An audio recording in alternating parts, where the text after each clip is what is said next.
Oh, you've got the magic. I know I've got to see to Bali. Oh, you love the madness.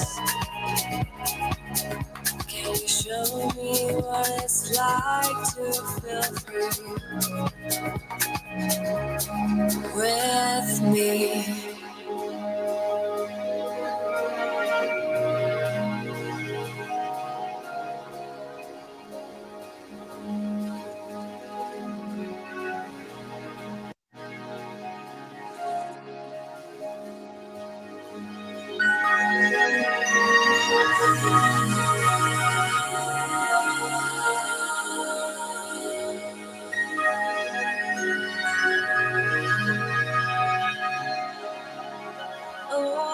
Oh, you've got the magic.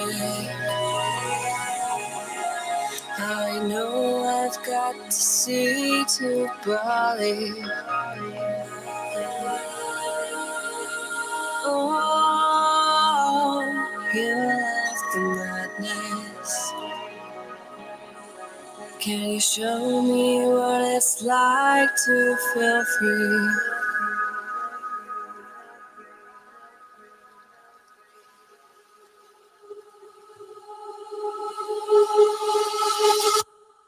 With me.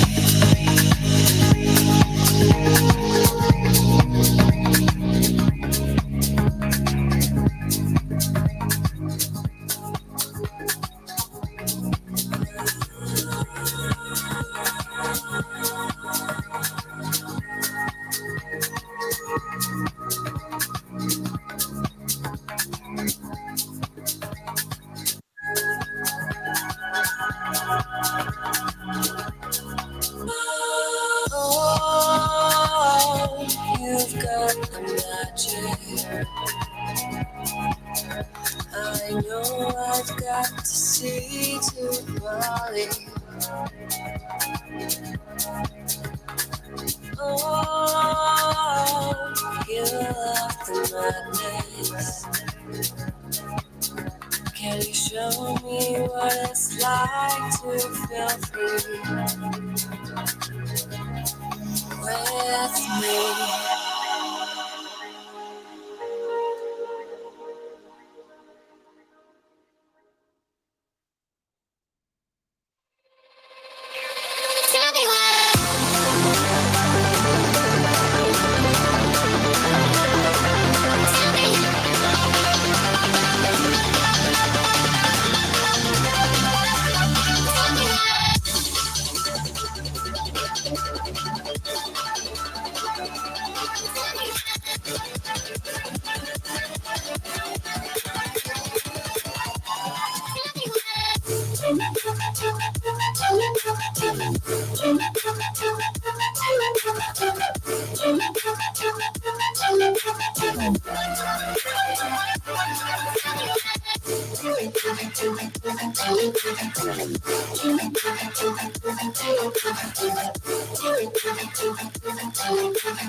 I'ma flip the switch, I'm on another level. I'ma get it quick, I'm out on the pedal. I'm coming in hot, I'm cutting through the static. I'ma be the one to make it automatic. So fast, get out of my way. A million miles an hour and I ain't gonna change. I won't stop, so where you gonna play? Look what you started, look what you started. Oh yeah, yeah.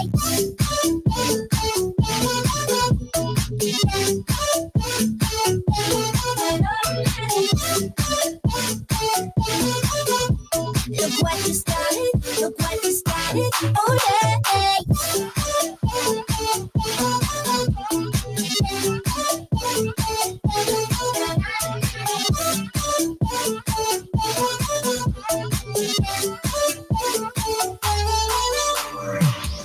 You be waiting in line. Ain't nobody got a body quite like mine. Going in there cause the sunshine shines. Thinking that I'm sleeping, but sleeping like mine. Time is critical. Time to let you know. Thinking that you be waiting in line. I'ma keep you waiting all night.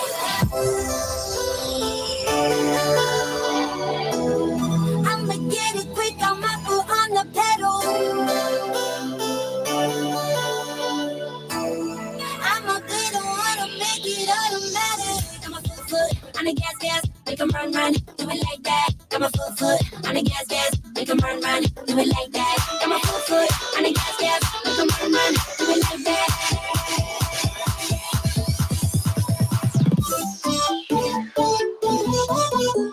Look what you started, look what you started. Oh yeah.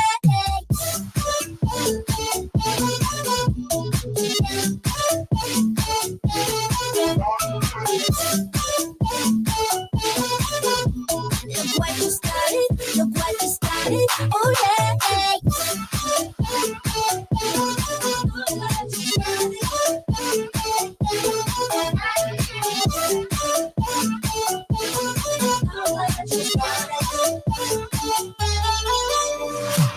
So fast, get out of my way.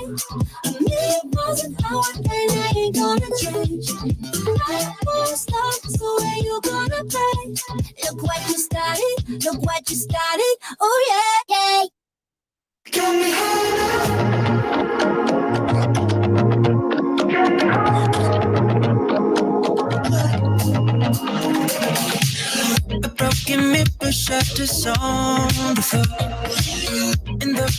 Isolation is the life we had before, and I don't recognize you anymore.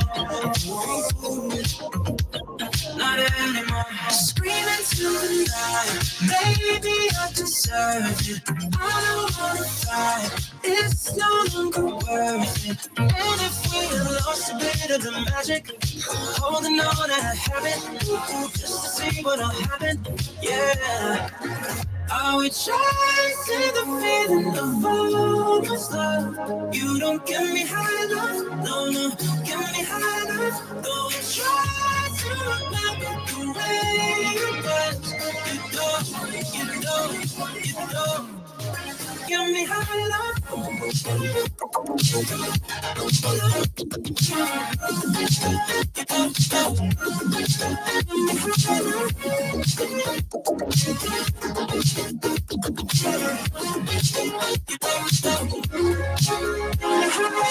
A vision of the way the story ends. We're self-destructing just to feel something again. Ooh, forever now, cause neither of us can admit. There's no other love. We try to the feeling of all this love. You don't get me high enough, no, get me high enough. Though I try to remember the way it was. You don't get me high enough, no, get me high enough. What I want is nothing but a dream. What you want is who I used to be. Though I try to remember the way it was. Get me high enough.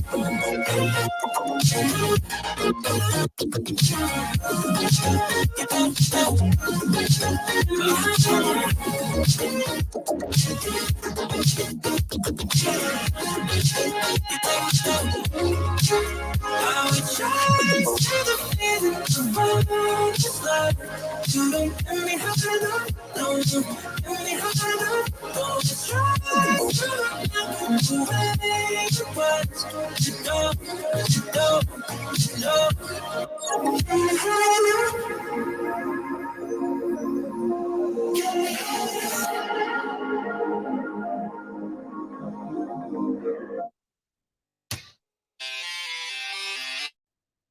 Sorry. Okay. Before I even start the music, I've got to address what was just said in the chat here. Van went to the hospital. He's fine. He's on stream now. He's on fine. He's fine. He's on stream. Shout out to Hearts of Kyber. He's on Hearts of Kyber as we speak. He's just like Hearts of Kyber. I'm currently in the hospital because I got whooped with a lightsaber. The show must go on. Yes, wow. He's doing the show from a hospital bed right now. Oh my God, that is intense. All right, let's start the show.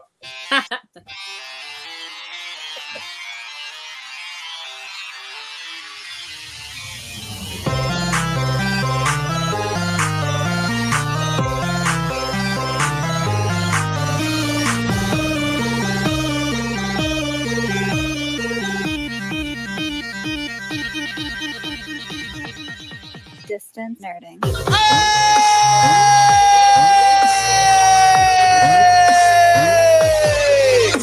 And a ho! Hey, ho, ho, say, I don't know. Well, ladies and gentlemen, guess what time it is? You know what day it is. It's Taco Tuesday. And you know what that means. You're now watching and listening and experiencing, just taking in all the gloriousness that is distance nerding. Part of the Comic-Con radio podcast family. And guess what? She's Frey Girl. And he's Jamas 5000. And he's Young Phil. I love that. Never, it's like, ever going to get that right. I don't think you guys realized looking at that it's like, oh wait, we're saying each other's names, and Phil is definitely being left out of this. If we just switched it, and I just said he's Jamas 5000, well, no, that would still not do it. Oh my goodness, the riddles of life. Well, It's a good thing we're here Phil to could say nerd together. together. We're talking about anything pop culture, news, movies, music, food, wrestling, comics, Comic-Con, strikes, whatever you're nerding out on, we want to talk about it. guys, gotta follow us on all the social medias, all the places where you media on the socially place. Yep, follow us on Instagram, Facebook, Twitter, Twitch, YouTube, Discord, all Threads. distance threads. Yes, threads. All at distance nerding. Speaking of threads, Eric Ruiz in the chat wants you to strip. That's for you, Phil. Okay, no, not happening. Okay, all right. I was like, I'm not in favor of this at all. I would like everyone to keep all of their clothes on. As a matter of fact, everybody just put another shirt on. How about that? It is hot in Sacramento. Thank you very much. It is actually very hot here. Guys, you can email us at dist. Did you see that the enjoy the music before we start graphic is still up?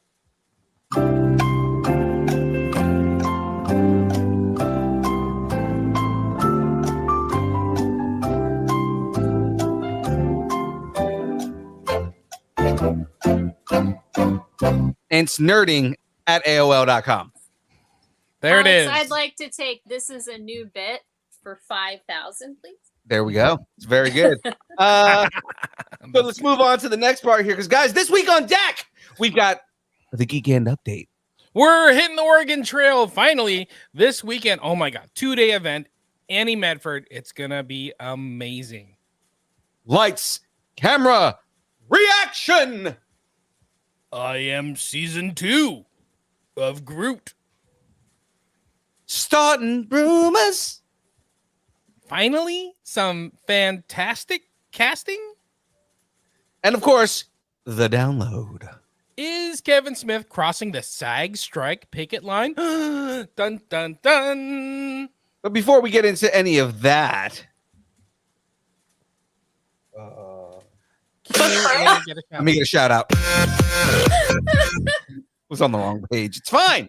Okay. Shout out to Poddex. In fact, this episode is powered by Poddex, whether they like it or not. Poddex are unique interview question and episode starting prompts in the palm of your hand.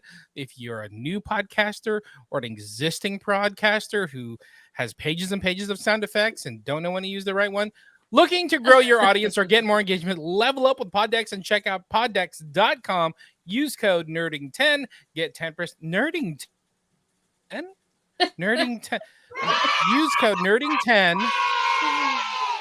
You know, like for 10% off your order. Nerdington Post.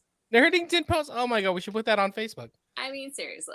Totally use that. That's very smart and That's like good genius. branding. I you know, and it was just like there. It's really good. You know, somebody should copyright that. Well, if the show is brought to you by Poddex, then what brings you young Phil's rambunctious and often annoying energy? I'm going to tell you what it is. Guys, it's Dubby. Dubby is an emerging brand of energy drinks created to help focus, concentration, reaction time, and no jitters with no jitters or crash. Dubby contains no maltodextrin, no sugar, no fillers, no artificial colors or dyes. Guys, it's keto friendly for those of you who are just kind of like, you know, just not trying to have the carbs and the sugar and all that kind of stuff. Dubby contains Neurofactor. It's a neurotropic derived from coffee fruit.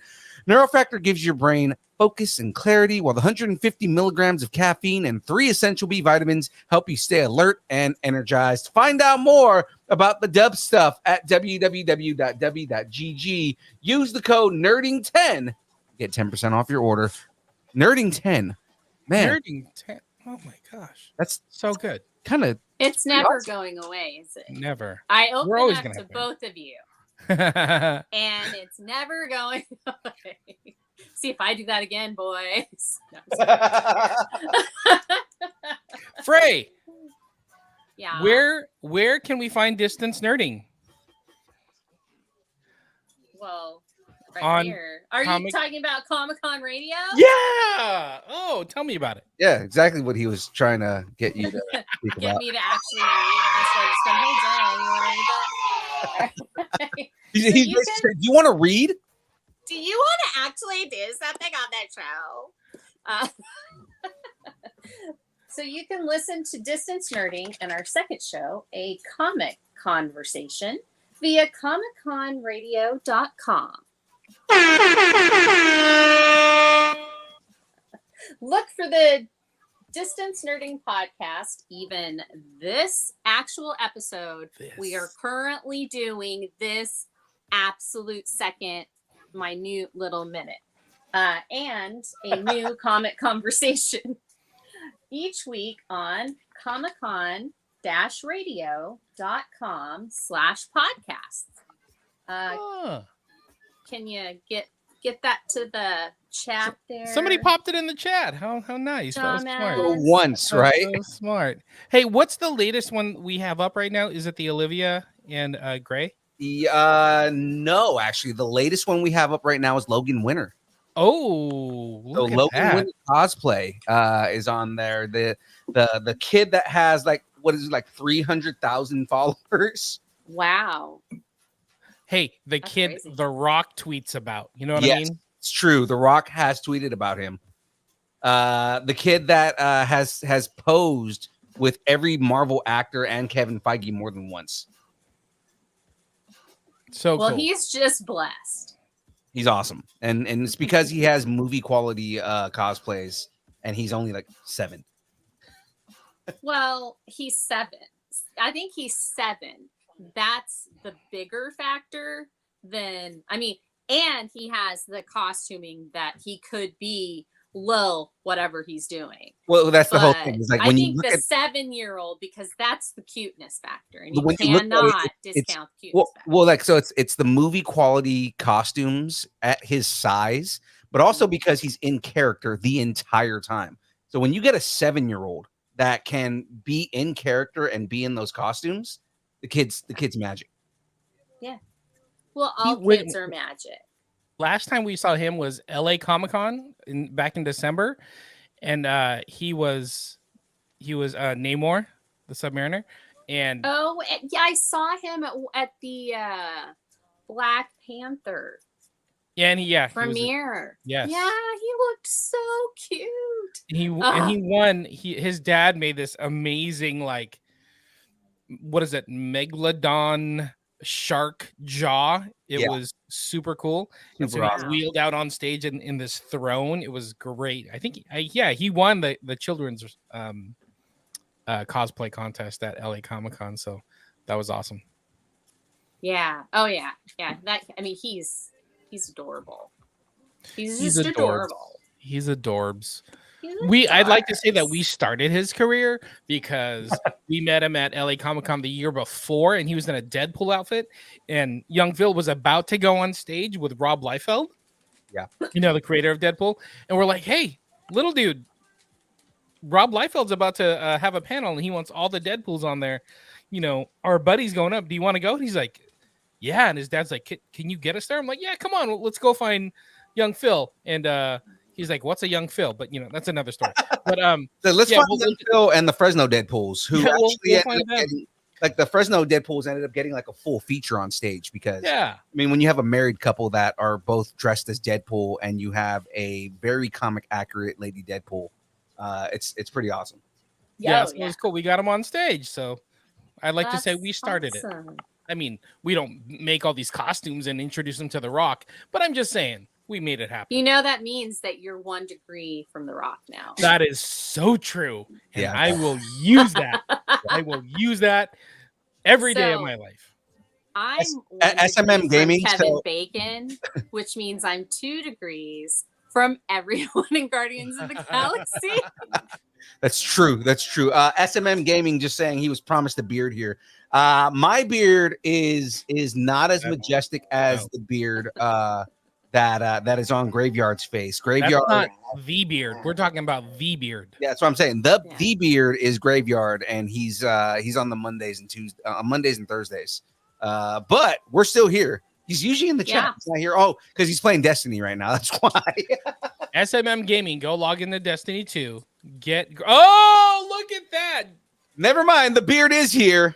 Summoned. summoned. All we had to do was talk about the beard, and the beard was summoned. It started to tingle.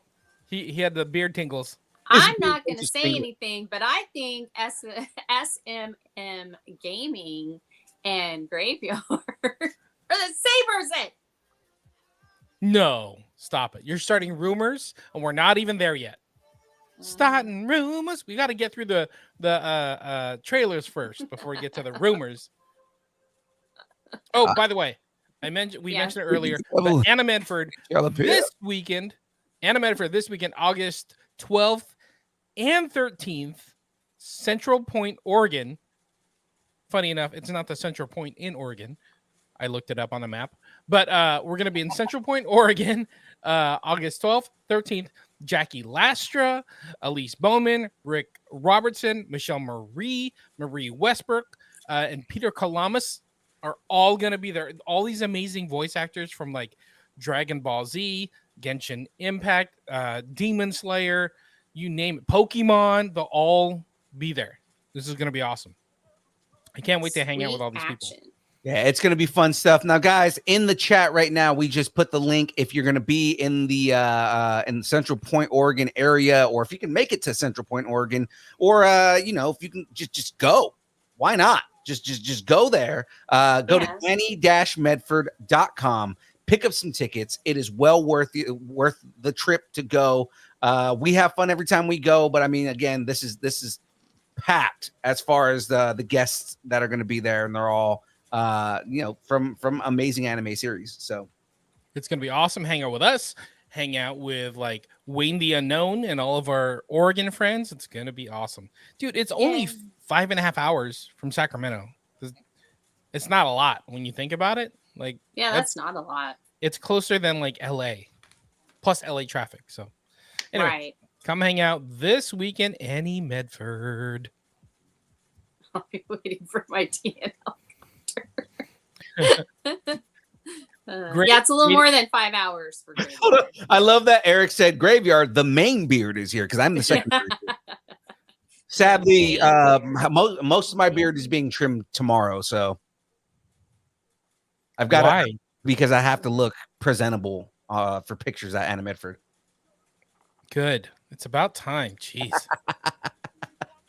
I mean, God. I don't know if you could ever look respectable, but okay. That's not. It's funny is it's true. James went into the Geek End update without us doing the transition at all. I know, we got it done. No. He was just like, I'm here to get things done. I don't want to hear you screaming Geek End update. I'm done with that. Yeah. We got to save your voice for 2 days of con. You have 2 days of cons. You know how many like panels we got to do? It's true. I'm gonna need you guys to stretch for a second because you know what I realized is I didn't open up the like arm circles. We'll do arm circles forward, then arm circles backwards, and then I'm stuck in a box. You can't see it, but I'm doing the splits as we speak. So just visualize that, everybody. You're welcome. Except for everybody that's watching on Twitch or YouTube. And then you all can actually see what's going on. You know, we mentioned Ark earlier, or Van earlier. I never know whether to call him Ark or Van. Van Ark? He sounds like he's from Dynasty. Yeah. Van is his real name. Ark is his stage name. So whichever one you want to do, dude. But I was going to say, I don't think he cares. So I think he may be going to Annie Medford as well. I hope he does. Sure. He kills it every time he goes to a con with us. I hope he goes. That'd be awesome to hang out with him for a weekend. I hope that he's still not in the hospital for very long. He's not. He was just on stream. I just saw him. He's fine. Look, see, he's in the chat. See. Ark. Van Ark. Joan Van Ark. Oh, she was from like. No, that's what we got to call him now. Van Ark. Van Ark. There we go. I think Joan Van Ark was on Knots Landing. I don't remember. Anyway. She was on Knots Landing. She was originally on Dallas. And that's the beard to you. Yes. To Knots Landing. See, there we go. That's the type of soap opera knowledge we need on this podcast every single week. Ark is asking if there's vendor spots. I am not the person to ask, but if you hit up Marina, you can probably figure it out. But it's only 5.5 hours, bro. Come on, let's go. Stay in our room. It's okay. You can sleep on my half of the bed, and you can share with Philippe. You can cuddle. Yeah, definitely. I don't mind. I mean, I'll cry and look at you from the corner, but that's neither here nor there. Yeah. Well, it's Like really the there like in Oregon. the weird creature in Insidious in the corner, or like Jesus. Blair Witch. I mean, No, what are no, we it's the talking weird. about here? It's the weird creature in the corner because that's where James, like, just it's where Yeah. it works the best. More Gollum-like. You guys have been hanging out with Graveyard too long. All these horror references, just relax. Too much beard. Too much beard. Yeah, you should beard in moderation. Yeah. Beard mod. beard mod.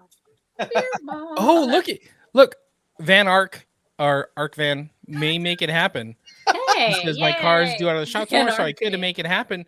Hey, man, get a table. You're more than welcome to crash with us. Oh man, you guys are killing me. All right, it's time to get into the show, guys, because we're ready for some lights, camera, reaction. Quiet on the set. You told us to Can we stretch. please have quiet on the set? You did tell us to stretch. You stretched enough. Let's get to the show. I'm loose. I'm good. You didn't I'm mean loose. like Mr. Fantastic stretch. You gotta really tell us what kind of stretch we're talking about here. You guys did fine. It's great. So, guys, let's get into this first trailer. So the reaction, the trailer reaction we're doing first here. It was announced this week that we're getting a season 2 of I Am Groot on Disney Plus, and it's coming out September 6th. So right around the corner, guys. That is awesome. It really is.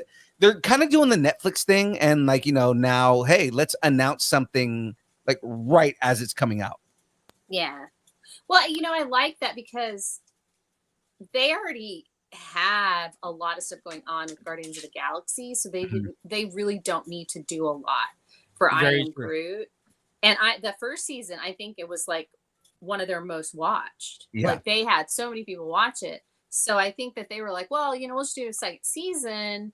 And they were doing all this Guardian stuff. They're like, we're just going to ride that wave. And then, as soon as Guardians got right onto Disney Plus, they went, hey, guess what? We're doing an I Am Groot season 2, So, right. And that, I think that was good marketing strategy.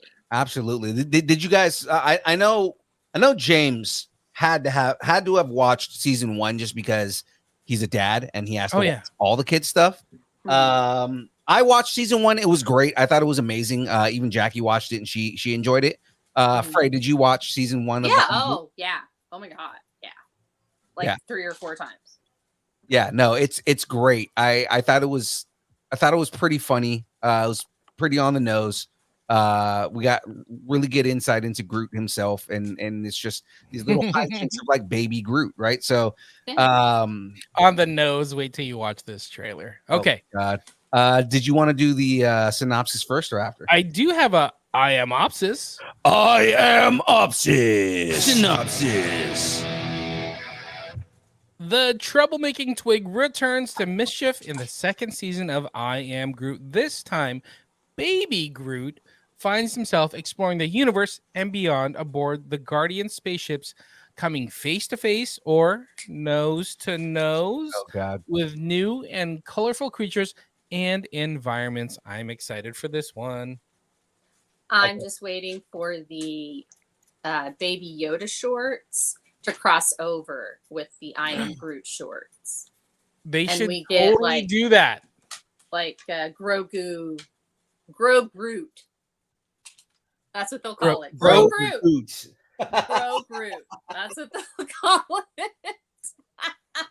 That would be such a good filler content, just like I Am Groot. Just hey, everybody loves Baby Yoda. Let's do a bunch of shorts, in canon, out of canon, relates, not relates. Oh my God, that's so good. Just him playing with dogs. It's like a what if, Star Wars and the MCU. I'm into smash that. Together and little baby Groot and I like Grogu went on Grow Ventures. I love it. All right, guys, let's jump into this trailer because I'm definitely excited to watch it here.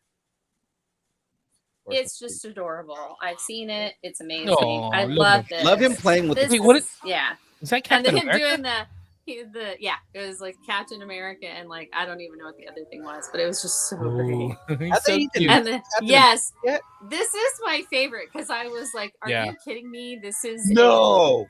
yes, it is an ice cream spaceship."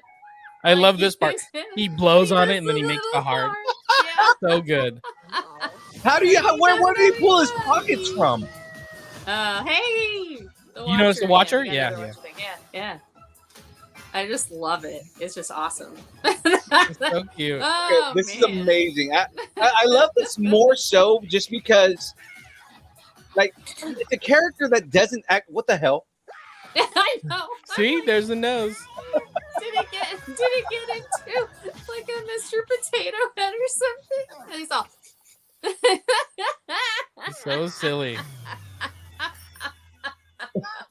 I just love them so much. I- That whole nose I thing love was- this. oh, man. I love everything about the I Am Groot series, mainly just because it's a character that only says 3 words, right? Yeah. And he can get across so much, and the comedy is so good, right? Again, like just like the way this trailer is perfect, just because the way that like they decided to put the like a really techno version of the ice cream music. Yes, Yeah. that was. Oh my god, that was And it, It was very fun. much like it very much conveys the feeling of that show, just kind of like, you know, excitement and just kind of like the wackiness of it. And it's very much like a fun kid show that Mhm. anybody can watch and enjoy, because the comedy is like generational. You know, it's not the kind of comedy that's just only adults will get it or only kids will get it. It's like very much good comedy either way, and that's a sign of good writing. So I'm excited for this. I'm definitely just going to jump right into this and say I give this 10 I Am Groots out of 10 I Am Groots. I like your differentiation though, like Yeah. of the I Am Groots, because it totally means something different. So Mhm. I appreciate that. So good. What do you got, Frey? Going to give this 10 Mr. Potato Head noses, Mhm. obviously, out of 10. I hope we see a return of the princess dress this season. You know, I totally forgot this was coming. You know, we've been talking about all these shuffling dates of Marvel and whatnot, and things getting put on hold. I totally forgot this was going to happen. And then next thing you know, they just like, here it is. It's coming out in like a month. So I'm so looking forward to this. And it's like, it feels fresh. It feels like Yeah. lighthearted and like no baggage. You know how there's a lot of baggage with Marvel lately. So it's kind of fun Yeah. that this is just like, hey, let's just go have some fun. So I love that this kind of palette cleansery. yes. That's what I think of, like Tales of the Jedi. I thought that was a Uh-huh. very palette cleansing. Star Wars Visions, like that's very palette cleansing to me. So a lot of these like animated shows, especially the shorts, like the Baby Yoda or the Grogu ones, and like this I Am Groot. I really like those because you don't have to spend a lot of time. You know, it's like maybe 5 minutes out of your day. So like, if you wanted to watch all 5 of them, that's less than half an hour. Yeah. Exactly. Less than a sitcom, you know. So it's like you can do that, and they're all so different the way that they do them. And Exactly. so I can't wait to see what they do. I can Again, turn this on like and I that they do this. barely have time to take my pants off, you know, before I get to watch it. It's just Jesus. done. You know what I mean? You know, I'm just saying, you need something to you really think kids about don't wanna see. phrasing and you with pants off watching Phrasing. Groot. That's a weird image. So I mean, you be you. I am Groot. it's just I can give this good segue. I'll give this 10 ice cream truck spaceships out of 10 empty Groot pockets. Because that was cute. He's like, ah. that was I really was trying to cute. get to that. I was like, how does he have pockets? Like I love the gag, but it's like, Yeah. did you just pull like just kind of like, did he just pull like weeds out of his pocket, like out of his? Yeah, leg? it was like little like bits of his bits Like of tendrils. him. Like, he just Because he's pulled not tendrils wearing out of any himself. clothes, so. That's what I'm saying. Like he pulled tendrils out of himself, and Yeah. like, they just they make up for pockets. I'm sure that's exactly what it is too. If you actually look Yeah. at it, Oh yeah. I'm sure Exactly. it is too, but it's just funny. Speaking of pockets, this next one is like one of my favorite pockets of the Star Wars universe and Star Wars lore. I'm Yeah. so looking forward to this next one. Oh, Do absolutely. you want to hear? Do you want to hear like one of my crazy theory? Or I shouldn't say that. I'm not gonna say crazy. I'm gonna say crackers. One of my cracker theories. I definitely want to hear your theory on this.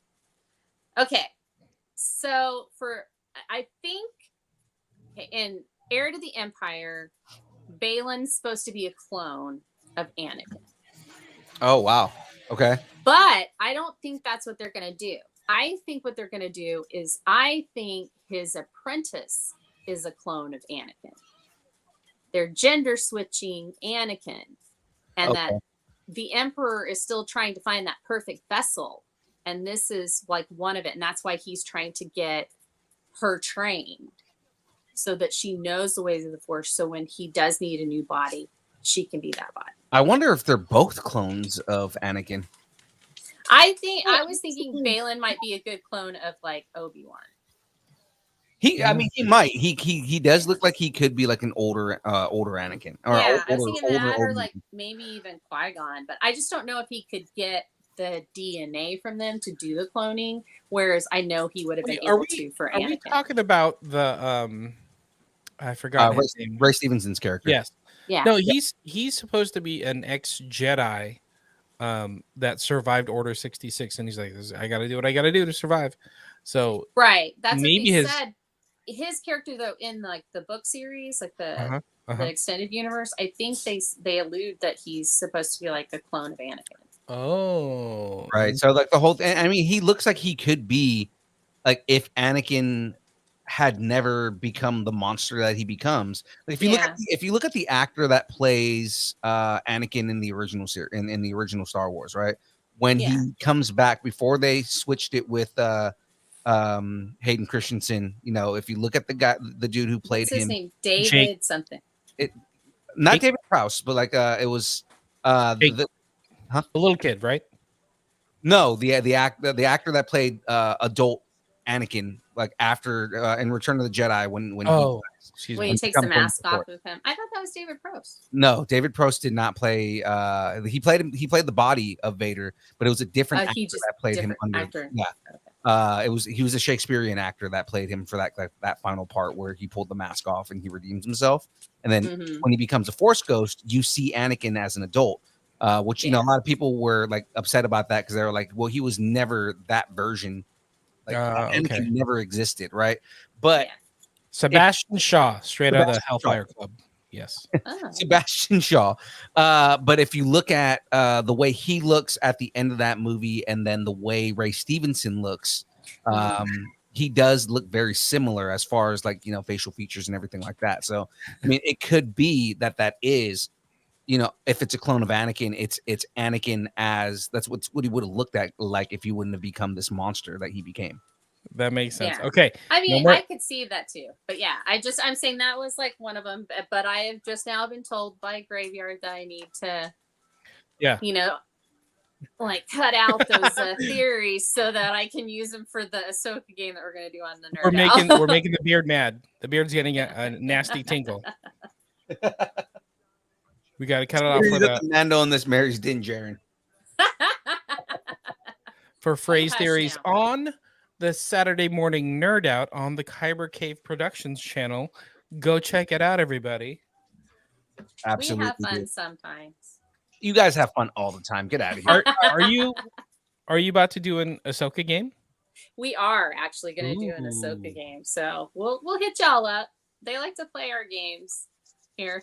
Young Phil and Jamas do participate in When- that when young Phil's horrible out here like winning? secret invasion game. I'm so upset about that. I was like, that would have been the perfect game if y'all had just done what you were supposed to do and have people like reveal the scrolls, but no. So the Ahsoka game is going to be a lot simpler. It's just going to be overall predictions and then what you think is going to happen that week.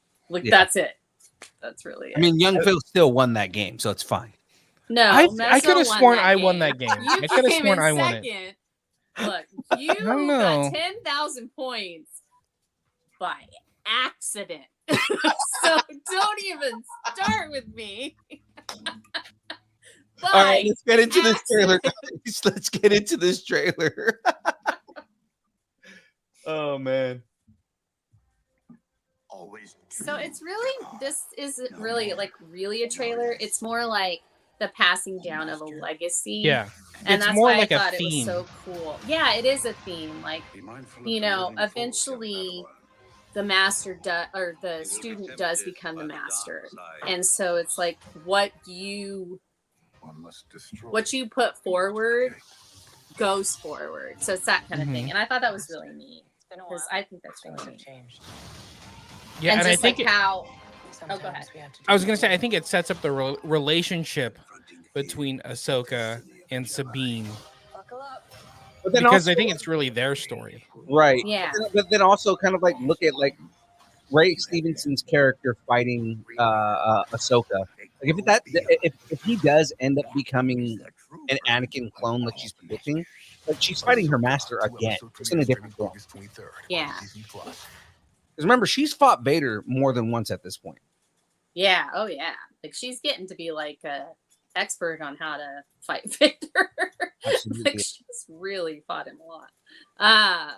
But yeah, no, I just thought it was a cool little like really short 1 minute thing that kind of just shows the Star Wars universe in a different way, like a more simple way. Without the war, it's just really, it just comes down to relationships between master and apprentice. And that's what, like, if Anakin hadn't gotten cozy with the Emperor, that relationship became master apprentice.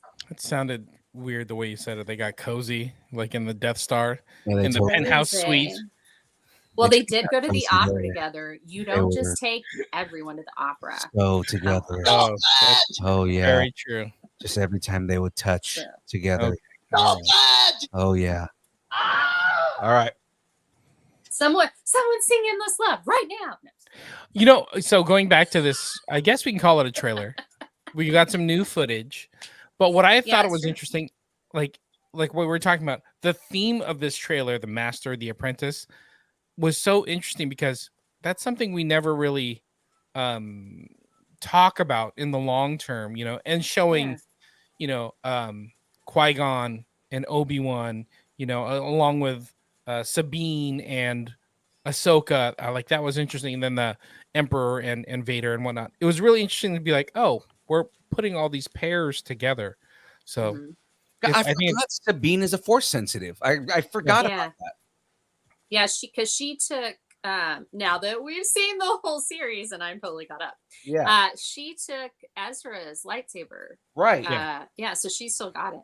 And I thought that was kind of cool. And I liked how they went to, it starts like with Yoda.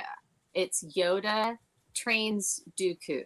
Dooku trains Qui-Gon. Qui-Gon trains Obi-Wan. Obi-Wan trains Anakin. And then, Anakin trains Ahsoka. She's training Sabine. So it's like, it's that legacy of that line.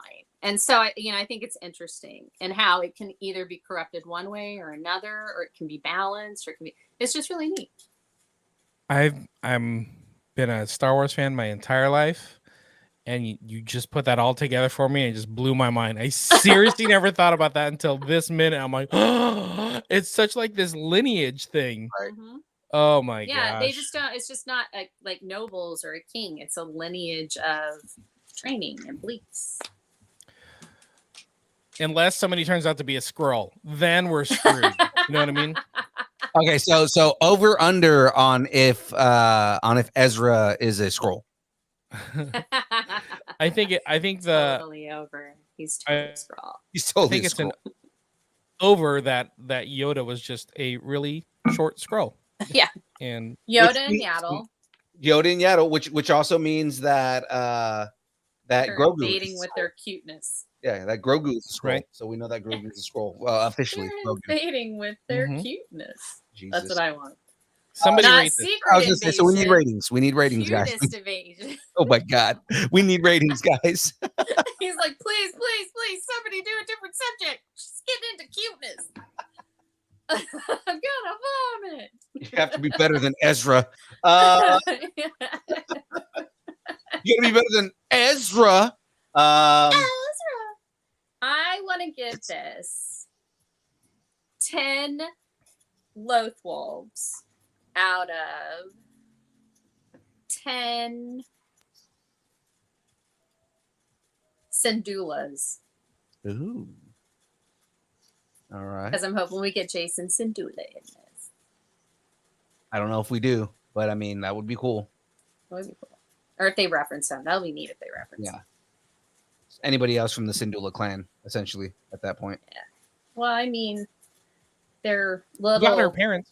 They're like family trinket thing. What did they call it? I never remember what it is. It just looks like a little totem to me. But Snow globe. the snow globe. It's the Nope. snow globe. Oh. But her thing that she like Thrawn Yeah. had taken, and then Kanan got back for her. Mhm. And like, see, I just finished watching this last week, so it's really fresh in my mind. Jamez, what's your rating? Oh, I'm so looking forward to this. I will give this 10 white lightsabers because they're she's has the coolest sabers ever. They look like Yes. swords. They look like katana blades. Out of 10 ghost ships, because the Ghost is my favorite ship. I have no idea why, but I have the Lego. Did I'm you gonna buy the other Lego. Yeah, I was gonna say, did you see they're re-releasing the Ghost? Yeah, it's smaller though. I like the one I have. It's a little bit bigger. I really like it too. I always thought that it was a really cool ship. That it's one that's like more family ship, you know, not like fighters. Like I feel like you have to have, like, you can have like a medium family ship.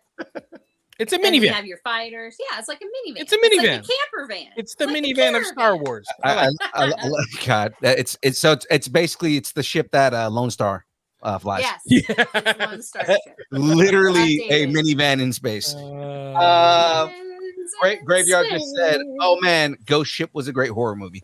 I'm gonna give this, sticking with the theme here, 10 short katana sabers out of 10 emergences of the Heir of the Empire.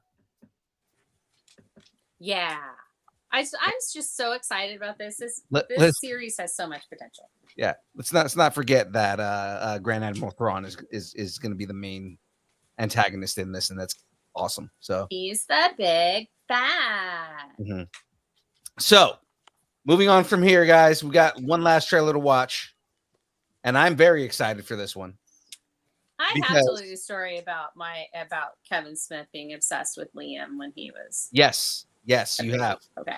We talked. So about you've now met the child. Yeah. that he was obsessed with. We talked about a while back if we are ever to get him on the show, see if he remembers meeting Liam, That would be really cool. because apparently the probably dude would. remembers a lot. He remembers like a lot of small things. Apparently he doesn't at the same time too. There's a lot of stuff that he doesn't remember. He Yeah. talks about how No, he I- used to be yeah. pothead, but I mean, like, Yeah. Right. Some things are super clear and some things are really foggy. right. He's usually good about remembering like fans that he met and stuff like that too, though. So, so Shooting Clerks, guys. We've got a James. You didn't shooting opsis clerk synopsis. Shooting Opsis Clerk synopsis. Snoochie Boochie synopsis. Kevin Smith biopic, which is set to make its theatrical debut on Sunday afternoon at the Smith-owned Smod Castle Cinemas in Atlantic Highlands, New Jersey. Interesting. The movie centers on the creation of Clerks, Smith's debut film, which he funded with $27,000 by maxing out his credit cards, selling his comic book collection, and cashing out an insurance settlement for a totaled car. It's often told as a solo endeavor since Smith directed and financed the film, but Shooting Clerks will go into the story of the people who helped him make the movie a reality. Kind of interesting. Yeah. I mean, so that means that we're gonna see like everybody from comic book men, because all those guys had something to do with making that movie, one way or another. Right. We're probably going to see Garmin on this because he helped fund some stuff in this too. So I mean, like, yeah. And then of course, you know, Kev and Jay Muse, which is funny because, like, you know, like he talks about how originally he was supposed to play Dante, but then he was like, you know what? I don't want this to be about me. I'm not going to be in this. I'm going to play the dude who doesn't talk. And he ended up becoming a huge here today. Yeah. It's funny how, like, you know, like everybody knows Dante and Randall, but then like people who have never seen a Kevin Smith movie know who Jay and Silent Bob are. Mhm. Yep. So it's like, you know, like he tried to be the dude who melted in the background and didn't like have anything, and now his character is one of the biggest out of his entire universe, like by accident. Also because Which Jason Mewes tells you, well, I was going to say, it tells you about their chemistry together, and it also tells you about how it's not necessarily about the words, but about the presence that makes people latch onto you.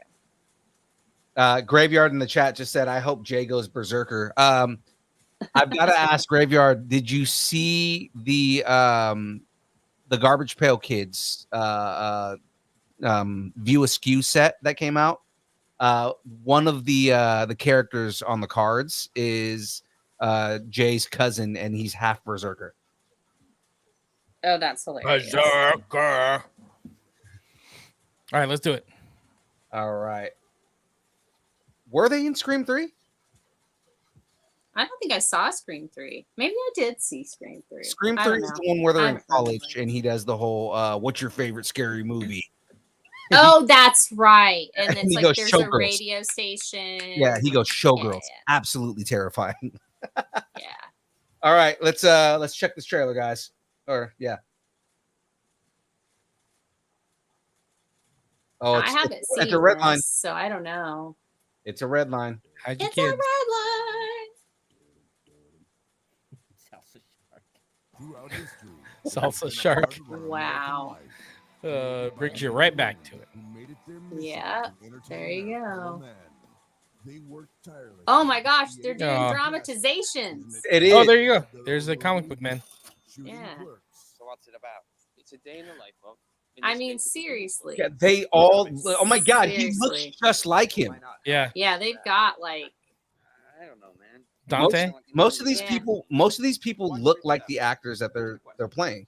wouldn't it be really interesting if we come to find out that it's their children? Like if they have kids. Well, like if Or they clones. actually Maybe got they're kids to clones. be- It's not Kev or Jason's kids because Mhm. Kev only Well, has a no. daughter, Yeah, and Kev- Jason, all of Jason's kids are like kids, like they're all like under the age of 10. So it's like, That's what I was saying. Like if they had kids, like old enough, it would be Yeah. cute if they're kids. So, finally so prevents. that's And I know, awesome. I know that Kev has talked about like how Oh, long, there you go. Kev's Oh, there. yeah. But they like Kev's Yeah. talked about like how long it's been trying to get this movie out. Okay, I'm Wow. gonna watch this for sure.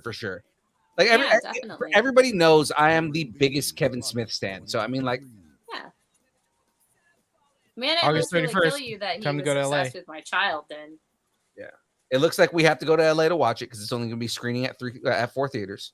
Well, I think they're taking it on tour, and I think like Kevin Smith and a bunch of the cast is going with him as well. So kind of like how you saw Clerks 3, young Phil. I think they're going to do something similar, Okay.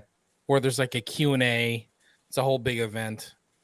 That sort Yeah. of thing. Yeah, I they definitely won't. They still won't come to me, but I'll see where we can find it. I mean, Kev It's goes close. wherever there's you know, like people will say that they want him to come to a theater, so he'll find a theater out there. The thing is that if Mhm. there's not enough people that buy pre-sales, then he'll just like he cancels the show because it's not it doesn't make sense for him. Well, to, yeah, it's not worth it. Yeah. Yeah. No, that's why you won't ever come to me because I don't think enough people would go. I would go, but Right? Just be like, Kev, I am a giant Kevin Smith fan. I want you to come to Tulsa. Please come to Tulsa. I come to the did. Circle Cinema in Tulsa, and we'll. Then he have just a comes big out old and does a party show time. just for you. There we go. I did go to the movie's website and they had, hey, are you interested in a screening? Fill it out. And I filled it out with young Phil's name. So if they call and it's they call for young Phil, then you're welcome. There young you Phil. go. Yeah.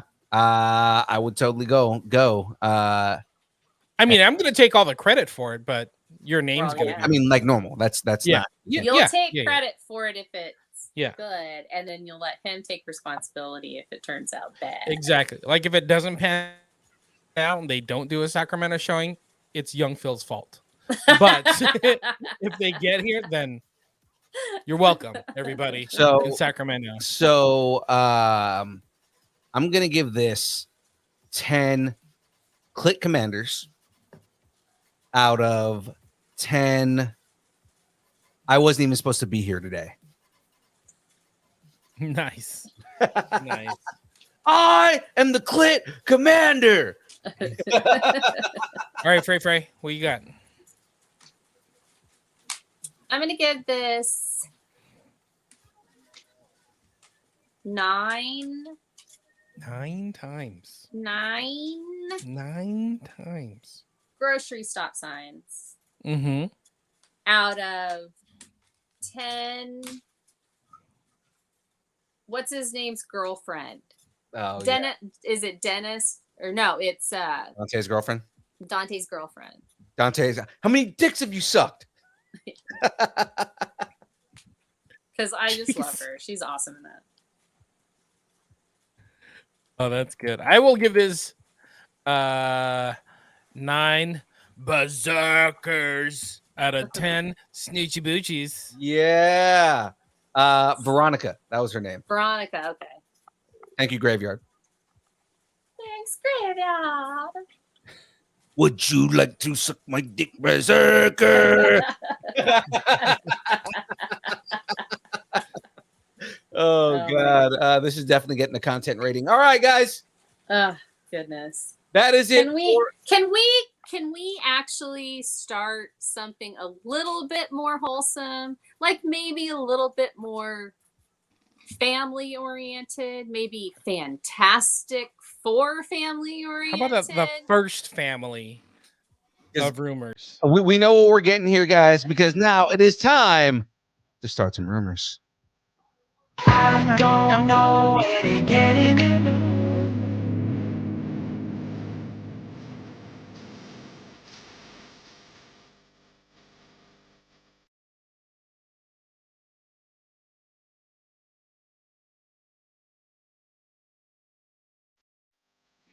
Oh, I'm still dancing. Frey, you want to take this one? I'm still dancing. Oh, he wants to keep this up for a little. Oh, there we go. Okay, there it is. Okay. There it is. I'm like, he wants to keep that up for a minute because. Hey, good thing we stretched earlier because Right? geez, I don't I want don't to pull know a if I could hammy. have danced that long. All right. So, according to a recent report, Marvel Studios has cast Vanessa Kirby in the role of Sue Storm. That's Susan Storm to her haters, aka the Invisible Woman in Fantastic Four. Kirby most recently appeared in Mission Impossible Dead Reckoning Part 1. She is also set to appear in Ridley Scott's Napoleon movie with Joaquin Phoenix. I think she plays Josephine in that. Really? Yeah. Yeah. As of right now, nothing has been confirmed in regards to casting for Fantastic Four. So what do you guys think? Are you guys feeling a little fantastic about this? Absolutely. So my tacos. So let's go right to it. Tacos on the table, right? Mm-hmm. I don't know where to put my tacos at this point because the whole thing is My tacos are on the table. I think she's pretty cool. I think she's going to be amazing at it. So tacos on the table. She's going to be Sue Storm. Okay, go, young Phil. Thank you. No, I don't know what's going to happen with this, mainly because at this point, there's every other week there's casting rumors, and everybody's speculating on what's going on with casting with Fantastic Four. This is going to be the first time in a long time my tacos are not on the table for this, and it's mainly not because anything with her, not anything on anything with her.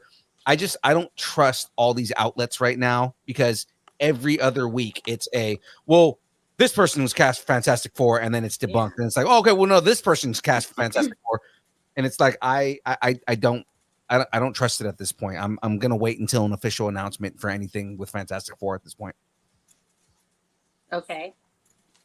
So All where right. I'm coming from is on this is that would she be good as Sue Storm since the rumors are it is going to be set in the 60s? Yeah, she would, because she played Princess Margaret in The Crown, where she did the 50s and the 60s. She was in it through all that, and she did a really good job. And we know that she can look that era. For that, I would put Tacos on the table because I do think she can do the part. But I mean, I kind of agree with young Phil. And right now, nothing is going to be signed until after the strike is over. So all they have is rumors. Nobody has been signed for the part. Are the lawyers talking? Are the agents talking? Probably. But nobody can do anything until the strike is over. Right. So yeah, like I said, my tacos are not on the table. Mine are not either. Mine are not on the table just because no matter who, if it's like, nope, she's 100% totally on board. We don't know what will happen until the ink dries on the contract she signs. Right, and that's the thing, is that no contracts are going to be signed until after the strike, anyways. Technically, she's equity because she's a UK actress, so they could get around it that way. But the script, there's not going to be they're not going to be shooting anything because they won't be able to shoot stuff. Right. Unless they get an all English cast or something. Oh, that's interesting. I didn't think about that. Graveyard says, I still stand by my theory that Fantastic Four setup will be at the end of the Marvels. Okay, all right. We'll see how it goes. Yeah, I think that'll be cool. Stop! Okay, there we go. Okay. I did want to say one thing about the Baby Groot shorts Yeah. that have nothing to do with it, but kind of do. Okay. So Graveyard and I both really want Mojo to show up for like the X-Men at some point, like really soon. And I'm thinking if they do that, then they can do the X-Baby shorts. Oh God. That would be so cute, y'all. X-Baby shorts, like little baby, like Betsy Braddock and little baby Wolverine. I'm into it. So I'm into anyway. it. Okay. More Totally off topic. More Marvel rumors. A new report has surfaced revealing the possible villainous character that Emma Corrin is playing in Deadpool 3. Young Phil, are you excited for this one? I am.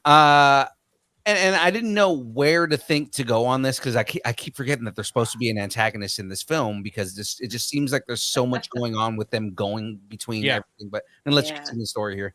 Yeah. Their character has been kept under wraps since their character was announced, but according to Movie Insider, Corrin will be taking on the role of Cassandra Nova. For those of you not familiar with the character Nova, this is so weird. Yeah. Nova is Charles Xavier's villainous twin sister who was attacked by Charles in the womb only to survive with the goal of getting revenge on him. What the heck? This is definitely X-Babies. Yeah, I was going to say, totally X-Babies. She hid in... Didn't this come out in Grant Morrison's run? This is a Grant Morrison run. Yes, I was going to say that. She was created by Grant Morrison and Frank Quietly, and she preys on mutants. The art on that book was so beautiful. Mm-hmm. Oh my God. I'm sorry, go ahead. And her goal is to use her crazy powers to wipe out all the mutants. At one point, she was responsible for the death of 16 million mutants through the destruction of Genosha. So this is the weirdest thing. She hid for years inside her brother's body before replicating his DNA scheme to obtain a body of her own. So she like lived in his head or in her body. I don't know. That's so weird. Yeah, it was really strange. I was really into the Grant Morrison Frank Quietly run of the X-Men, and this happened, and I was just like, what? Huh? what now? I was like, So whew. And then for I was like, me- she's gonna be really excited to meet Juggernaut. right? They're gonna get along swimmingly. So tacos on the table, guys. Dude, so with this, the story's crazy enough where I could see Deadpool like going with it. So I'm gonna throw my Yeah. tacos on the table.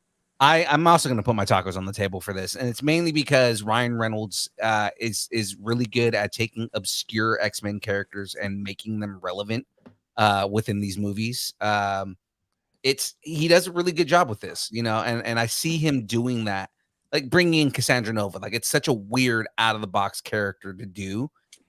It's going to be like where I'm kind of interested is where do you take this character and interject them into this where it makes sense as an antagonist along with all the time travel and all the dimension hopping that they're going to be doing. Yeah, it's so weird, but okay. Okay, so I thought when I first saw her, because like she was Princess Diana on The Crown. Apparently, it's going to be a Crown heavy episode, people. But she's Princess Diana, young Princess Diana on The Crown, and I love her work. She's an amazing actress. I've seen her in other stuff too, and I thought at first I was like, oh, she's going to be White Queen. She's going to be like Emma Frost. Emma Frost. Okay. Yeah, I was like, man, that's what she's gonna. I mean, that's what she's gonna be. That they've got everybody else, right? It's like they've got this, and you know, they're talking about all these people in there. Well, they throw her in as a new face, and she may become the Emma Frost of the MCU. Right? So, like, they bring her over. I thought about that, but I actually really dig this Cassandra Nova thing because this thing, that's like. They badged up for that decision because that's great. I mean, she's a powerful character with no morals. So I could see her and Deadpool racing to kill the mutants. Yeah, and that definitely fits in line with somebody that Wade would fight. Yeah, he doesn't like to take on like, you know, these half-assed villain people. But I just really, if I still am on the Matthew McFadden as Mr. Sinister train, and I don't know if you could do a Mr. Sinister and Cassandra Nova in the same movie.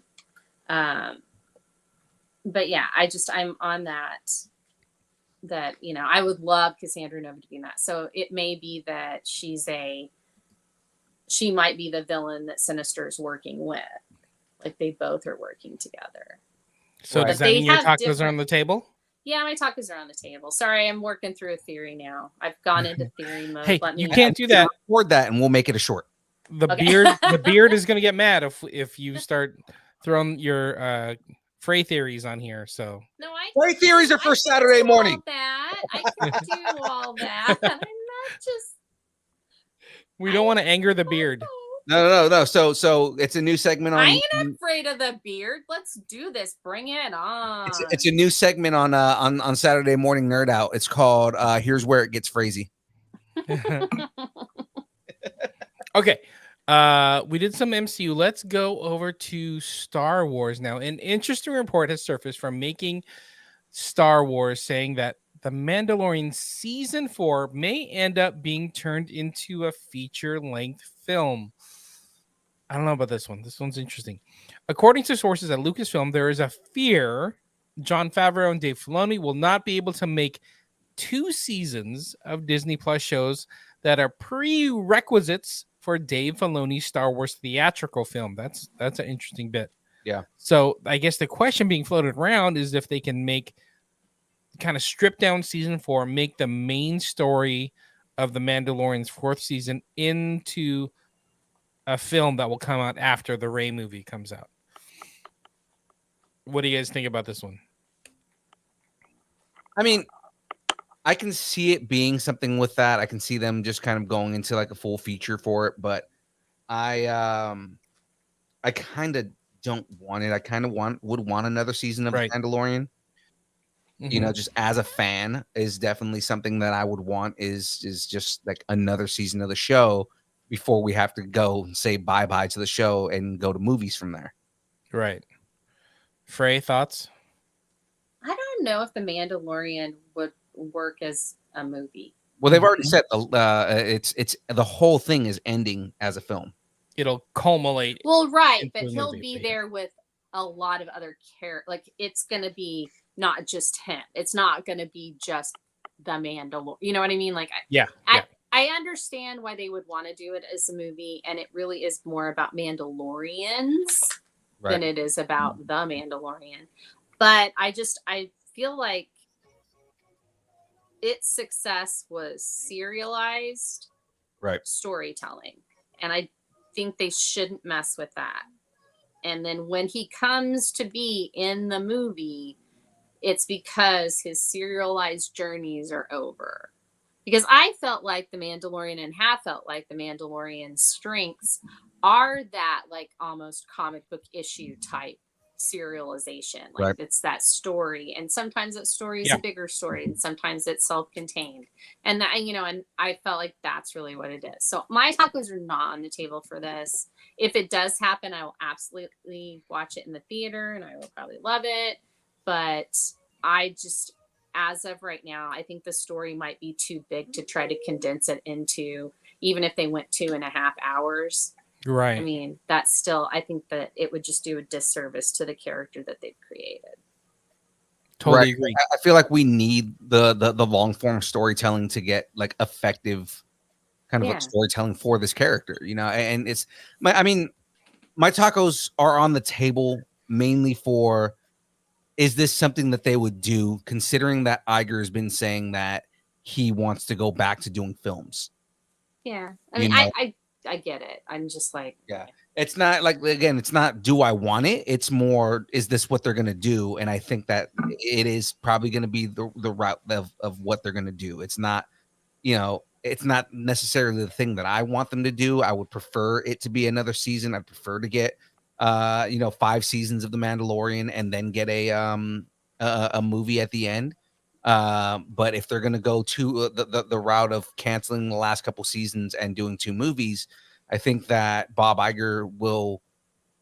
I think he's going to be like, this is what's going to make more money, and I think that's how he's going to want to go. I could see that. I was also thinking, what if they made them like 3 episodes and it just be longer episodes, like do an hour and a half, 3 hour and a half episodes for a shorter story or something like that, which could be more economical, but could also increase viewership because people do like the longer stories. Yeah, I agree that Star Wars is like the long form version of Star Wars is the best version of Star Wars. Mandalorian, Andor, into the nitty gritty. You can see the stuff on the ground. Yeah. Whereas, my tacos are on the table that they're probably going to do this, because I think if this is Disney, like, hey, Kathleen Kennedy, that's great and all, we're still the boss. So I think they're going to take over. Okay. I have one more rumor. All right. Well, I mean, it is about Haunted Mansion, and you do love Haunted Mansion. It's not just that. I love that this rumor is a thing. Yeah. Because if you're old enough to have gone to this, like, this is exciting. So let's get into the rumor itself. All right. Director of Disney's Haunted Mansion, Justin Simeon has another project he'd like to develop for the Mouse House. During a recent interview, the filmmaker shared that he wants to adapt Michael Jackson's classic 80s movie attraction Captain EO as a feature-length film. So excited for that. Some backstory: the sci-fi film was directed by Francis Ford Coppola and produced by George Lucas, Rusty Lamorande, and all 3 of them worked on the script for the film. The film ran at Disney theme parks from 86 to 96. Jackson played Captain EO, awesome, who led a ragtag group of aliens and robots on a mission to deliver a special gift to an evil alien queen who was portrayed by Angelica Houston. Are we gonna get Captain EO? My tacos are on the table. As much as yeah, like it's not going to be Michael Jackson, obviously, Bill's right? giving away a lot of tacos today. Yeah. Oh yeah, a lot no, of no, tacos. no, my tacos are on the table for this one right here. I think that Disney is going to find any excuse they can to revitalize any property that they've ever had possession over, as long as there's a decent enough script to do it. And someone like Justin Simeon, who is having all kinds of success with Haunted Mansion right now, I see them doing that. I see them saying, okay, revitalize Captain EO, whichever way that you need to do it. Obviously, it's not going to be Michael Jackson and Angelica Houston, but I mean, like, just as long as they. Oh my God! What if essence they of that like character. got Justin Bieber or something? No. I would be off if it was Justin Bieber. I would not want Justin Wayne Brady. They could get Wayne Brady. Bieber. Especially now that he's in the news right now, right? Yeah. Uh-oh. I don't know. No, And nothing he bad. can Nothing bad. sing and he can do all the dancing. That man is a triple threat. Yeah, no, that nothing bad. Yeah, he finally came out on this week As pansexual. as pansexual. Yay, Wayne Brady. Jackie was like, "What do you think of that?" I was like, I knew, like, Right? I knew that he was LGBT. You can kind of just tell from just kind of the everything about him. Yeah. I I think it's great. yeah, I think it's great. it's awesome. You that got, he- just be who you are. Just be Yeah. who you are. Unless you're an asshole. And then don't be an asshole. right now. I mean, nobody likes assholes. Don't be a dick. Don't be a dick. Don't be a dick. So yeah, I'm very excited for this. I don't know about the rest of you guys here. I forgot to start the timer anyway, so we're gonna start now. Do you think Francis Ford Coppola will direct it again? I don't think so.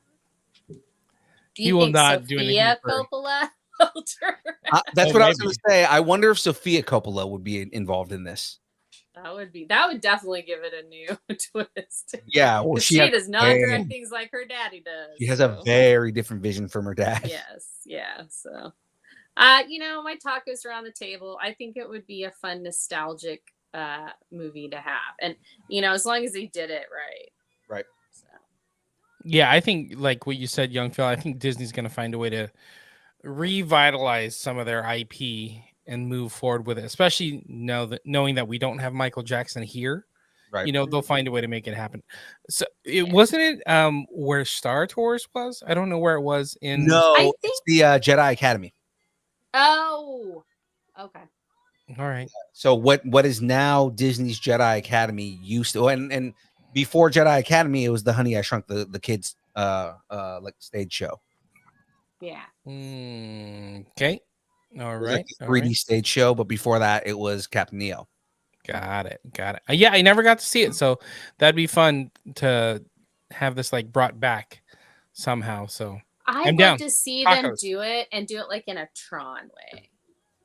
yeah, right. Give me Like, more like Tron. a Tron type of I thing. Like think that kind of like someone falling into it kind of thing. So. I think it would be cool if they could get like the Jackson estate to let them use his image and kind of like not as a character, but like cameo, Yeah. his version of Captain EO in the movie. Mhm. Maybe they could just like put him on money or something. Right. I know. Right. Yeah, that'd be kind of cool. Or like a picture of him or something like Just something. our old commander or something, or Right. our old captain, or I don't know. I'm just like spitballing here, people. I think we need to go to the download. I like it. Okay. Download it up. Download it up because guys, it is now time.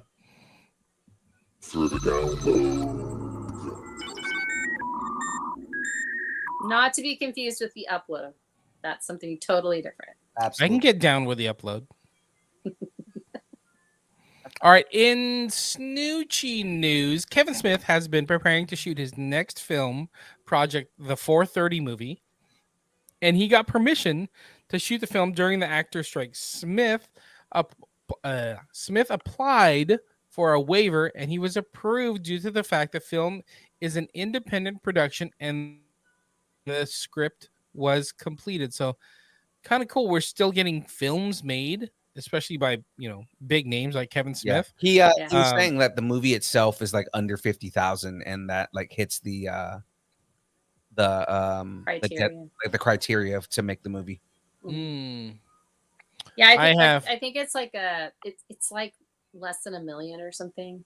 As long as it's less than $1 million, they can Mhm. they can get a waiver to see if they can do it. Oh, interesting. Okay, cool. I do have kind of a snoochy boochy synopsis. Kind of a snoochy boochy synopsis. Snoochy boochy synopsis.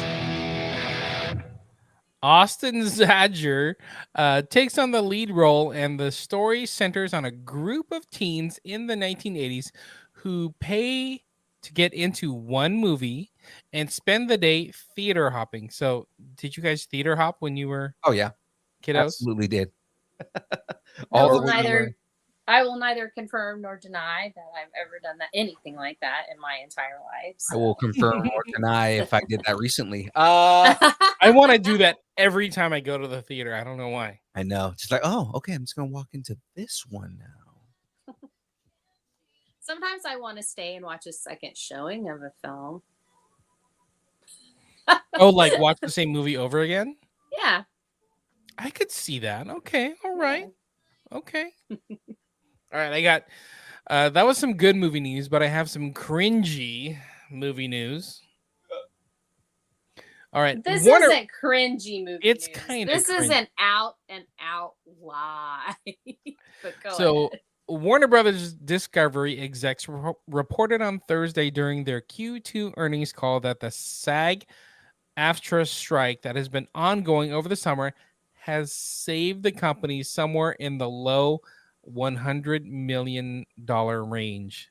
It just feels weird to like, hey guys, we saved $100 million thanks to this strike. We saved $100 million thanks to not making any films. I know. Yeah, so we many. haven't made any films and we haven't paid any people. So of course Exactly. we're gonna make money, but that doesn't mean I down the hate this. line in the fourth quarter that you guys aren't gonna be I trying to suck this- that money up. Stupid bullshit. I'm sorry. I hate this dumb shit with these executives who are putting profits over people. And it's like, we saved this much money. And it doesn't matter, dude. Like the whole point is that the whole point in the studio system was for entertainment, you know, and like back in the day, it was about taking care of the actors and the people who made the films that made you money so that you can Yeah. continue making films. And now it's like we need to make people money and we need to make more money for ourselves. And David Zaslav is going to go and make go and buy a $60,000 house or $60 million house when everybody else can't make any money. Dude, I'm sorry. Fuck you. Yeah. That just really pisses me off. Yeah, Their bonuses, like the CEO bonuses alone, could pay for so many salaries. It's crazy. Didn't they say like one CEO's bonus? Yeah. Just one, not like all of them, just one. Just which one. means that all the CEOs could half their bonuses and then they would be able to pay for all of. But they don't want what's that. going on. They No, they don't money. want that. They want money. They don't care that these people can't afford an apartment in LA and have to work Mhm. extra jobs. It's dumb, and it really does Mhm. piss me off. And Iger pisses me off with his whole hold out until they start losing their homes. Fucking bullshit. Yeah, it's silly. I do have a quote from Zaslav, so CEO David Zaslav of Warner Brothers. We're in the business of I stories. was gonna say, do you want me to pull out the robot voice again for that? It's a kidding. long Yeah. one. Business of storytelling. Our goal is to tell great stories with the power to entertain, and when we're Entertain, at our best, entertain, inspire entertain. with stories that come to life on screens big and small. We cannot do any of that without the entirety of the creative community, the great creative community, without the writers, directors, editors, producers, actors, the whole below the line crew. Our job is to empower them to do their best work. We're hopeful that all sides will get back to the negotiating room soon and that these strikes get resolved in a way that the writers and actors feel they are fairly compensated and their efforts and contributions are fully valued. Good job. I'm sorry. And that line that this entire thing that he just said is complete horse shit. I'm sorry. He does It not believe is. that. He does No. not believe that at all. Because if he believed it, he would have conceded a long time ago. Yep. They don't care. Yeah, it's a total like spin, like something Mm-hmm. just for the press version. They're like, gosh, But- guys, we're just having the best time ever. We're going on vacations. We're saving so much money now. And it's like, no, you're not spending any money, which means later on you guys are going to be hurting for it. So don't We're in the start business with of us. storytelling, and we can't do this without all the people. And we hope that all sides come back to negotiating soon, so we can get back to doing what we love. I Zaslav, know. you're a dickbag, dude. We know you watch the show, Zaslav. It doesn't matter because at this point, if I ever became an actor, Beef. I would be blacklisted at Warner Brothers because of all the shit I'm saying about David Zaslav right now. He may watch it. It's free. They're like, look at that free content. I know, right? Interesting. All right, let's jump to the next James story. Gunn, we love you. No, James Gunn, I love the guy. Peter The guy's Safran, in we love you. solidarity. You know, Yeah. it's bullshit. Mhm.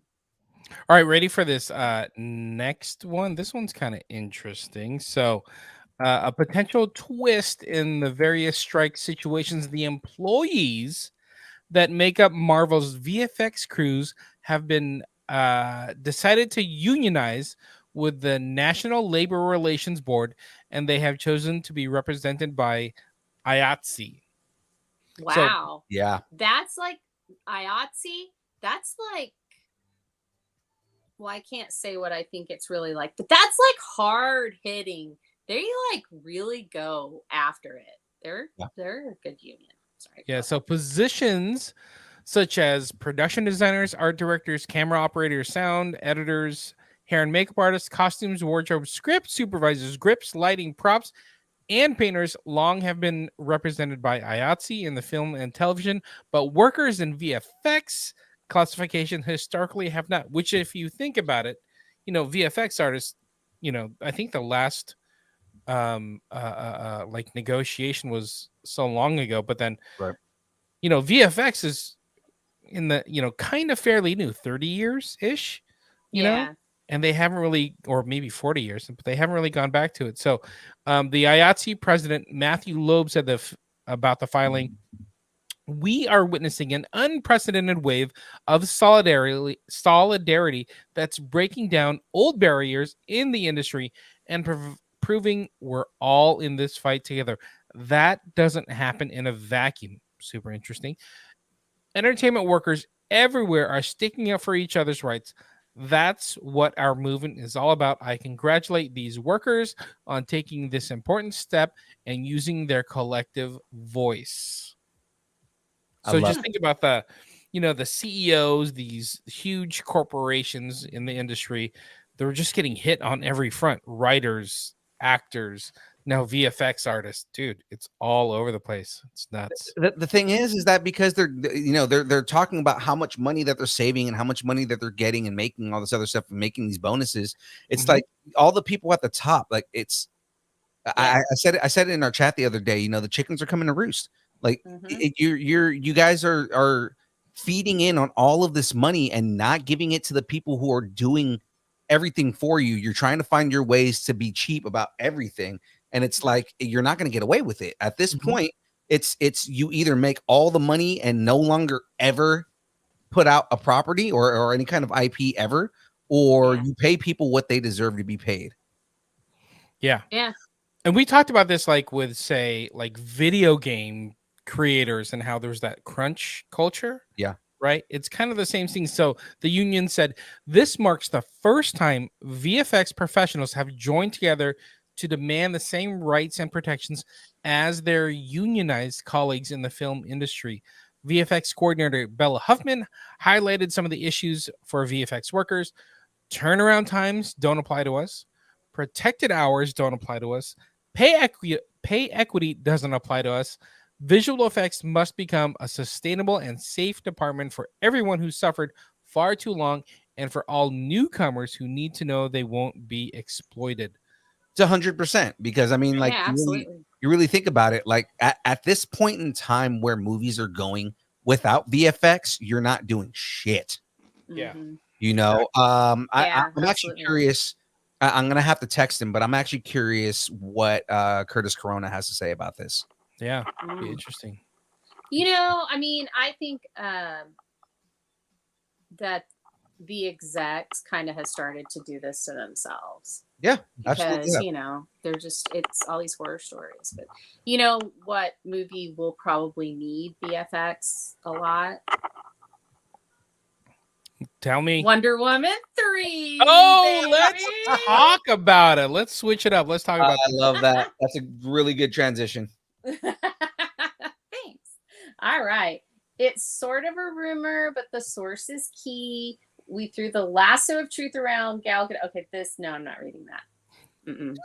No, that's not good. She's not liking your joke, James. All right. All right. Well, make up your own. Look, That's fine. Look, yeah. Basically, what happened was Gal Gadot said that they were working on it. All righty. So let's talk about it. And you know what? Gal Gadot, she don't lie.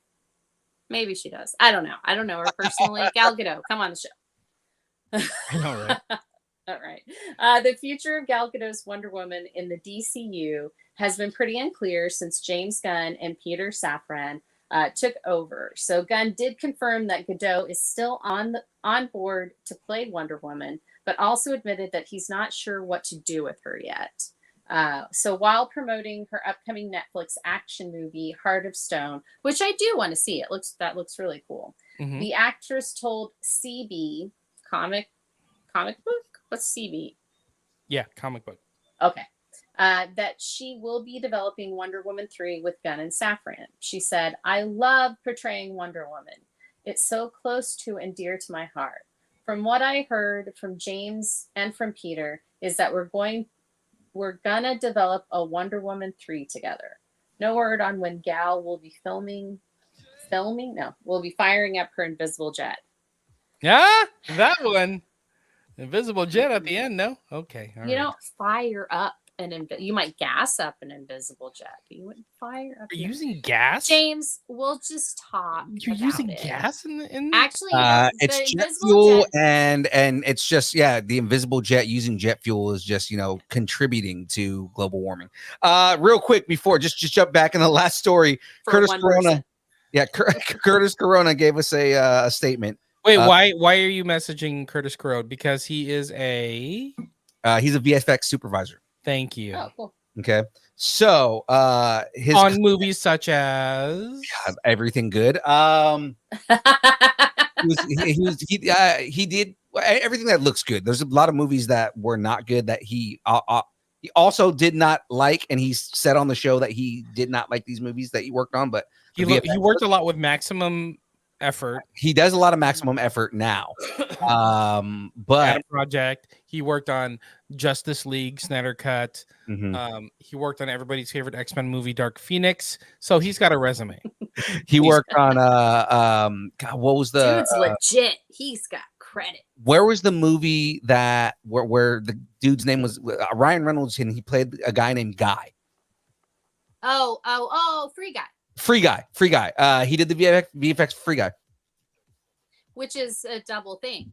Yeah. Free guy, you get a free guy because you know, video Right. game. Right. But also you want a free guy. Oh, he okay. So he actually gave us a full statement here. So he said, "Yeah, it's great news. It's long overdue. Now it's just a little waiting game while Marvel decides if they come to the table or if they force the crews to strike."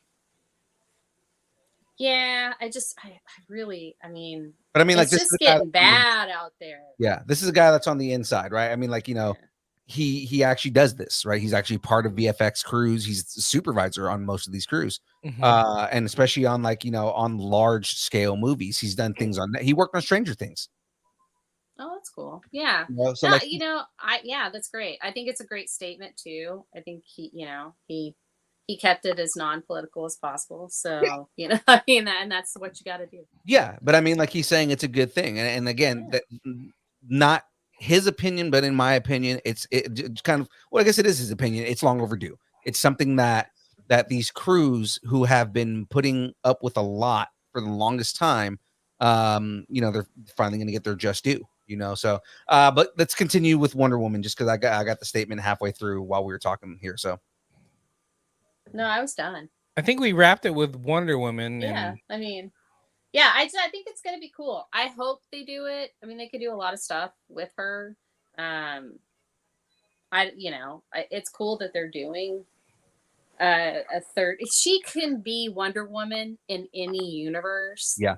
I mean, that's it. I mean, they could use her, coming out. They could even do like Hippolyta was really the one. She could become Hippolyta if they go younger. It really just depends on what they want to do. I don't think she will become Hippolyta because if she does Wonder Woman 3, that probably means that she's going to be in there. But I just, it's one of those things where I think we could see other stories of her in the newer universe that Gunn and Safran are creating, and that she actually fits in with that. Like, she's a Wonder Woman that could fit in anywhere because she's eternal almost. So Yeah. And I think enough has happened where it's like people are just gonna people are used to okay, they're just gonna cherry pick what they like, what they don't like, and everybody likes Gal Gadot, so we're all just gonna take it and keep going. So yeah, okay, we're good. Speaking of okay, anything else? He did send another follow up on that. So he said, but also, oh god, this Curtis always stealing the spotlight. He said, no matter the outcome at Marvel, there's a long road to go. There's just one studio, and that's just one studio in the game. More and more will follow suit in the coming weeks and months. So it looks like that the negotiating for IATSE is really just the Marvel Studios, right? The VFX stuff. But he's saying that it's going to start trickling over because once they get their rights and like if it all works out for them, then that means other VFX studios are going to be following suit. Yeah. Which again is necessary. Something that look at him jumping on a bandwagon, go back to filming Dark Phoenix 2. Sorry, sir. He is currently filming Deadpool 3. All right. Okay, Puddin', time for some Harley news. The Harley Quinn animated series has proven to be a big hit with fans, and they seem to have been enjoying the 4th season, which launched on HBO Max or Max last month. The big question is on the minds of fans, will we see season 5? During a recent interview with Inverse, Harley Quinn producers Cecilia Aronovich Hamilton and Ian Hamilton talked about the future of DC animated series. Maybe. And unfortunately, might be. Or brother and sister or Siamese twins. I don't know. Maybe Cecilia is living in the brain of Ian. Like maybe good. Charles good callback. Good callback. That was good. But the bad news is that Max has not greenlit a new season, so we're into the 4th season, waiting to hear about the 5th season. I don't know if we're gonna get a 5th season of Harley Quinn. I mean, did we expect it to go 4 seasons? No, there was a chance it wasn't even going to get 3 seasons, and we managed to get 4. So. Most people didn't think it was going to go past the 1st, and now we're at 4 seasons. So, yeah. I mean, they might as well just do a 5th one because they can do them. Let's do it. Why not? Let's make it happen. Yeah. All right, let's keep it going, though. Some Dead Living Dead Alive Again news. Wait, what? What? The George A. Romero estate is set to produce Romero's final zombie movie. Where's Grave now? Titled Twilight of the Dead. They've teamed up with LA-based financier producer Roundtable on the project, which is the 7th and final installment of Romero's Living Dead franchise. I didn't know that that pizza companies were making movies. Right. Well, hey. There's a lot of money. There's a lot of cheese going around Hollywood these days. Romero have cheese. Romero wrote and treated the movie before he passed away in 2017, and he regarded Twilight of the Dead as the conclusion of his epic saga. The script for the film was completed by Joe Kettner, Rob Lucas, and Paolo Zalati, who all also worked with Romero on the original treatment. Kind of cool. Are you okay with somebody picking up where George A. Romero left off? I would be okay with somebody picking up with George Romero's legacy as long as it's somebody who has a similar directing style. You know, Right. like I wouldn't want it to be like something that's completely off the rails for what Romero has done in the past. You got to remember, Well, George like, Romero who created would the you- zombie genre. Yeah, that's true. Who would you like? Who do you think? What directors out there do you think could do something like that? Obviously not James Gunn because he's tied up. No, I think he might be able to do. No. He's no, not. because Never again, mind. it's a completely different style. Like James Gunn has. I love James Gunn's style, but it's very different from George Romero. George Romero's got kind of more of like a somber style. I guess depending on the take and how he does it, because he kind of tends to do action movies too, would be I kind of would go towards Guillermo del Toro, but like if it wasn't like, you know, as long as he's not trying to like bring in like fantastical imaginative monsters, like if he did something that was kind of That like, would be hard to do. Yeah, for him, it would. Like his directorial style is very similar, but he also likes to bring in these crazy monsters. And unless the script calls for it, I wouldn't want to do, you know, something with like that. You know what I mean? I wouldn't mind seeing somebody like Jordan Peele, or ooh, look at you. That's smart. yeah, or I was gonna say, or even like if Robert Rodriguez wanted to collaborate with someone on it. Because I think he could, like Robert Rodriguez, although not very horror, like genre wise, but he's more action. Yeah, but he's got that like subtleness. Yeah. That sometimes that Didn't he could do be a Romero. So From Dusk Till Dawn? He did do From Dusk Till Dawn. That was one of his. Yeah. So I do have a Living Opsis Dead synopsis. Living Opsis Dead synopsis.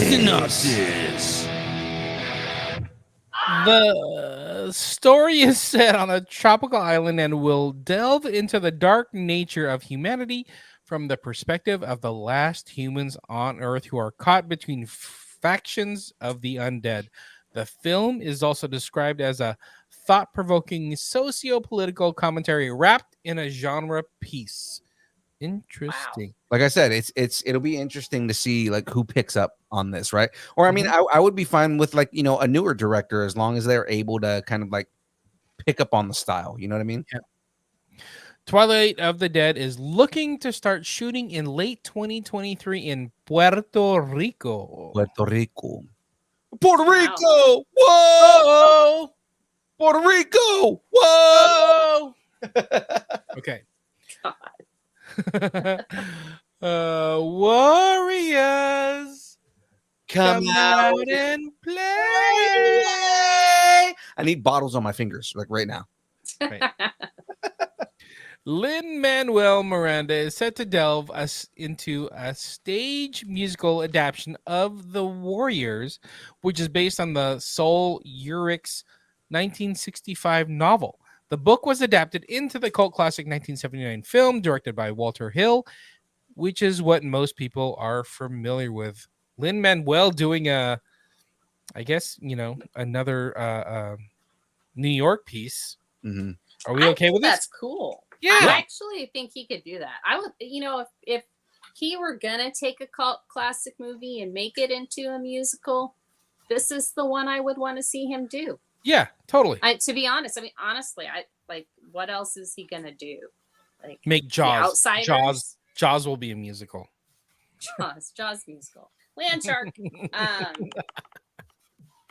But yeah, I mean, seriously, it's like, you know, there aren't that many cult classic hits that you can do as a stage musical that actually makes sense. It'll be interesting to see what they do. Not going to be a good stage musical, huh? It'll be interesting to see how he does the film in general, just because. Yeah, I mean, you know, he did Boyle Heights or Washington Heights, was it right?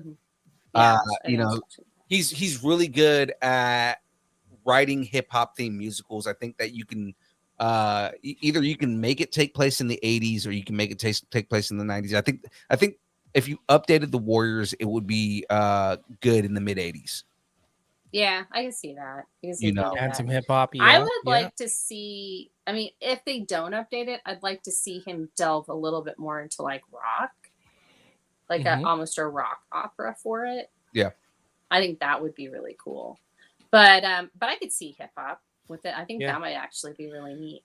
I mean, keep We in could mind do a boy band style. he did Encanto, he did Moana, so it's not just gonna be hip hop. So No, but I'm just Yeah. saying, like, just kind of like because the Warriors in itself has the movie itself has deep roots in the hip hop community, right? So I mean, like or at least the hip hop community has a lot of kind of like culture around this movie.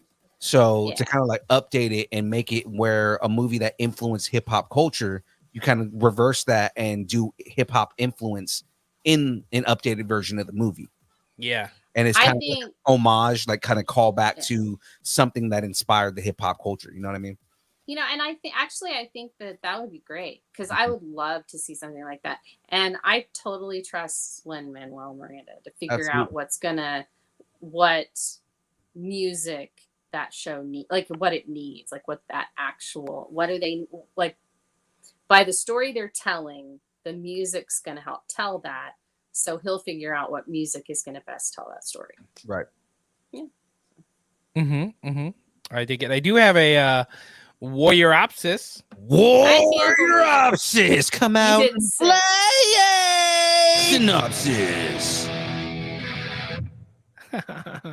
In the film, a turf battle between New York City street gangs that rages from Coney Island to the Bronx, the Warriors are mistakenly fingered for the killing of a gang leader. Soon they have every gang in the city out to get revenge, and they must make their way across the city to their own turf. Interesting. So if you ever want to see the original, it is streaming on Paramount Plus. Cool. Nice. Hooray, hooray. Frey, you want to take the next I one? would like to take the next one because Oh, yeah, we know she wants to Because you're a Barbie girl, and I'm a Barbie girl. Yes. in a Barbie world. And that is the background for my iPad. That picture. That right exact there. picture? Nice. Yes, that exact picture. Because I loved that. All right. In $1 billion Bobby news. Yeah. Barbie has hit the mega milestone that it's been poised to run into for a couple of weeks now. And it's only been 17 days, y'all. 17 days. That's like less than 3 weeks. It has made $1 billion in less than 3 weeks. Pay your actors, pay your writers. Okay. Right. That's amazing. Yeah, the movie has made $459 million in North America and $572 million internationally. That's like pretty close because normally, North America, it's at least 200 million. Right. A differential, like it's either 200 more or 200 less. And in this, it's like super close. Right. Mm-hmm. So, this news officially makes director Greta Gerwig the first ever solo. I'd like to take female out of that, but they did say female filmmaker with $1 billion film. Well, I mean, it's true though. She's the first Yeah, she is. sole female director that has crossed $1 billion, and it is a milestone. It should just be that she's bunched in with other directors, but I mean, it is a milestone, just more so because she's able to do it. I'm sorry, I'm starting to mansplain. I gotta stop. I was just gonna let you go until you wore yourself out. No, I realized. I was like, if I say any more, it's gonna get into mansplaining territory. So let me just back off. And I'm gonna go, hey Ken, let me talk for a minute. Well, the other three movies were Frozen, Frozen 2, and Captain Marvel. I didn't realize Captain Marvel was $1 billion movie. Yeah, I was really shocked about that too. Like I had seen something on that it had, and I think it's great. That's one of those that I think it did better internationally than it did in the US, and I think that's probably why we didn't know that. Barbie is hitting the coveting coveted milestone. Sorry, that was me glitching. Just 17 days after release, becoming the fastest Warner Bros. Release and 8th in the studio's 100-year history Wow. to join the $1 billion club. Harry Potter and the Deathly Hallows Part 2 previously held that record at 19 days. It did even better than Harry Potter. Yeah. That's nuts. Yeah. You know why? Because there's a You're a Wizard, Barbie. Okay, you're right. I'm telling you, there are Harry Potter Barbies out there. Oh yeah, no, we know that. That's 100% true. But I mean, like, okay, so this movie, it's funny how, like, you know, there's a whole ecosystem that is sitting there saying it's the worst movie ever and it's such a terrible movie and it's gonna show. And it's like, yeah, no, it crossed $1 billion in 17 days. It's not a terrible movie because audiences agree it's not a terrible movie. Yeah. There are people that are just normal, everyday people, like dads of people and stuff, that just rave about it. That are talking about it's the best movie. It's better than The Godfather, like that kind of stuff. And I'm like, well, you know, guys, come on, first of all, let's calm down here. Let's not compare The Godfather to Barbie. Two totally different movies. Yeah. Totally different genres. Let's just not compare them at all. But yeah, and it's crazy how it did that. I feel like it's lightning in a bottle. Yeah. I don't Yeah, know totally. if they did, like, if they followed this with like a Monster High, movie, or whatever, like some other dolls, like the American Girls dolls movie or whatever. Well, no, SNL did that already, so they can't do that. And there's a Monster High movie on Peacock if you want to go watch it. I mean, not that I have kids that like Monster High. I'm just letting you know that it's there. You do understand what I'm saying. Like, if they did it again, I don't know how well it would be, if it would be received as well. It would be compared to Barbie, and I think that might hurt it. So if you think about it from like a toy perspective, like Transformers had a movie this year. TMNT's about to have a movie this year. Like, they didn't cross $1 billion. I mean, maybe they could, but the cool thing about it, she wasn't another property before she was a doll. She was a toy first, then a brand, then had animated, then, it's like, it was that kind of thing. So it wasn't that, she was in a video game, so now she's in her own movie. She was in a comic book, and now she's in her own. This is that weird pop culture phenomenon, right? Of we're taking a toy and we're giving it human emotions because it looks like a human anyway. We're giving it human emotions and experiences, and we're changing it for the rest of its unnatural life or whatever. So, and it's a really, it's actually one of my favorite movies I have ever seen. Yeah. Till this day. Like, I have seen almost 5,000 movies in my lifetime. And this is one of my favorites. I think about it this way. Like, where did this come from? How did it do so well? Like, we literally have multiple generations built on Barbie. You know, mothers and daughters and grandmothers, have all grown up with Barbie. Like, my kids watch Barbie stuff that's on Netflix. We have like all the animated stuff. There's 2 all this Barbie dream houses in my office because, who needs an office for work? They're for dream houses, and that's what we have. So I think part of this. When do the painters come to paint the room pink? I think part of the success in this movie too is not that it's just a toy property. Like, it's not just a movie based on a toy. It's very meta, right? It's something that is not just a movie based on a toy, but it's also a commentary on just kind of like society in general, right? Like, I think that's a very smart move on both Greta Gerwig and Margot Robbie. Because Margot Robbie actually had a big hand in developing the character. So it's kind of like, I think it's a smart move on the two of them to create a film that was a meta narrative rather than something that was just a direct adaptation of the toy. Yeah. Good Well, point. did you guys both get to see my review on Saturday? I The one- haven't because The one I you was sent me coaching. that I haven't posted yet. Yes. No, the review on on the Nerd Out on Saturday. Oh, no, I did it no, for my no. Nerd Out. Oh, okay. So I did a 6-minute review on it. I'm not going to do that tonight, but I will. I'll tell you. So the basic conclusion I had for this. Have you guys seen it? Seen the movie? I have Not yet. I think Okay. I'm gonna see it soon All right. because Jackie was saying Okay. she wanted to see I it. think you should, because like what I've seen is that it doesn't just cross over with the older women to their daughters, to their granddaughters, maybe. It also has been very significant to men.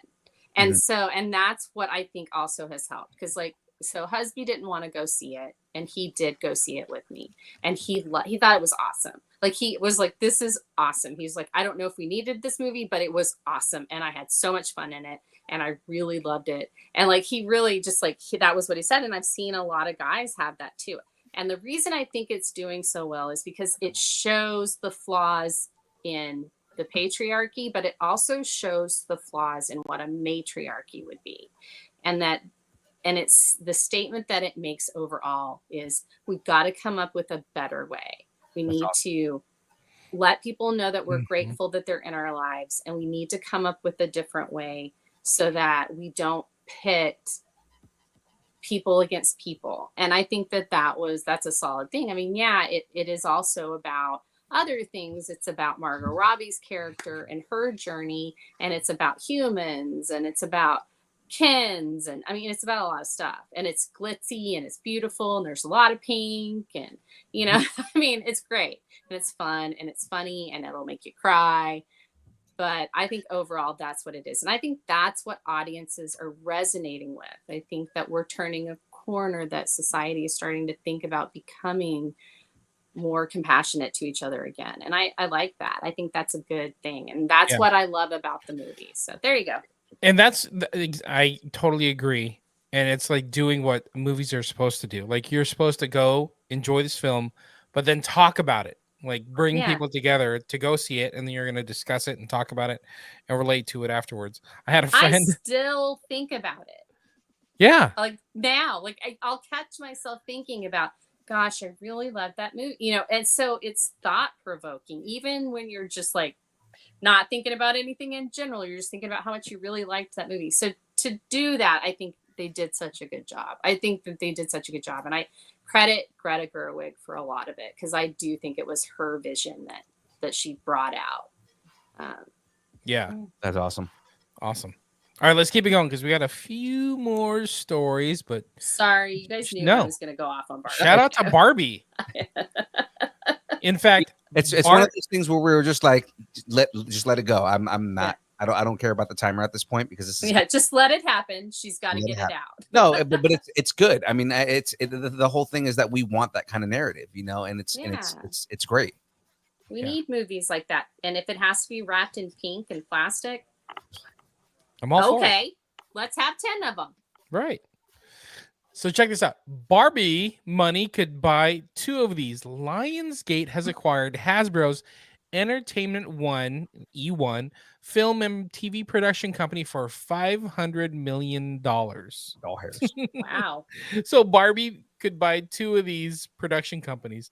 The transaction is set to close by the end of the year. Hasbro shared this in a press release. The sale will include a talented team of employees, a content library of nearly 6,500 titles, active productions for non-Hasbro owned IPs like The Rookie or Yellow Jackets. Isn't that isn't Grave talk about that one show? Yeah, Graveyard loves Yellow Jackets. What else? And Naked and Afraid franchises, and the E1 unscripted business, which will include rights for certain Hasbro-based shows like Play-Doh Squished. Maybe Play-Doh's the next big thing. Isn't that on Amazon? I think that's on Amazon. Yeah. There you go. I think so too. Sounds like something that James should be watching. Right.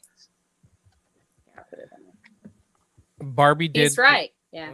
Sewong said Barbie did what He-Man couldn't bring in, the monies. Very true. With a Z. With a Z. If you're making That's $1 billion, you can add any Z's to anything. All right. Speaking of money, oh my god. You know what, Van? That's true. That's very true. That's a What good is he point. saying? What He does says say? that, and this is the first Barbie movie, not a franchise done a million times. So he's saying like this is the first of its kind. He's saying it's first not live action. Marvel. Yeah, basically. Sound like a hater, bro. That's Gotcha. Okay. That's okay. All Yeah, right. I don't. You know, would it have been called E1 and E2 since Barbie could buy both of them? Right. So And crazy. she changed it to B1 and B2. I mean, it's an interesting concept. Again, I wonder what Hasbro has under all of this, like what films they have and stuff like that. Because obviously, there's a lot of non-Hasbro IP that's under this. The Rookie, Yellow Jackets, Naked and Afraid, all things that entertainment are under Entertainment Ones. I mean, like, I'm actually curious what Hasbro stuff is under that. You know, like kind of, is it G.I. Joe? Do we have is Transformers a part of that? Like, you know, I'm just kind of curious, like what IPs are on that, and just kind of like Lionsgate is the company that purchased them, so it's like interesting. Is this going to revitalize Lionsgate? Is the question. We'll see. Yeah, We'll that see. is interesting. Yeah. Speaking of G.I. Joe, has anybody watched Transformers Rise of the Beast, which is on Paramount Plus now? I have not. I have not. No. Okay. I have 3 beasts at home already. I don't have Paramount Plus. Oh, I don't either. So I do. So I'm just saying I watched it. Look at me go. I've been asking you for the login forever. Keep asking. Okay. Speaking of money, wow. musical artist Post Malone has purchased a one-of-a-kind Magic the Gathering card known as the One Ring, which is obviously inspired by Lord of the Rings. Right. The one-of-one variant was valued at $2 million. And there are reports saying that Malone spent $2.6 million on the card, but the exact amount he paid has not been revealed. This particular, the One Ring card features the black speech of Mordor on the card instead of a normal spoken language. So dope. Yeah, like he's a Oh my gosh. huge Magic player, and so Husby is too. So he actually showed me the story like a couple of days ago. I was like, "Oh, it's so cool!" I was like, "Wait, why does Post Malone?" And he's like, "No, he's totally Magic." And I was like, "All right, cool." So Good job, Malone Post is definitely the guy that not only can afford to buy the card for that one-of-a-kind money, but he's also a true fan that will no doubt appreciate the card. I don't know if you guys, I think it's on Twitter. I only saw it on Twitter, but there's a video of him buying the card. Like he's looking at it, and it's just like somebody, if you go to a con and they're looking at something that they want to buy, comic book, Funko Pop, whatever, and the guy's like, "So do you want it?" And he's like, "Yeah, I'm gonna take it." And it's like, dude, whatever amount it was, over $2 million. Post Malone just changed this guy's life. Yeah. $2 million. Like, here Hopefully, you it's go. not like the lottery curse.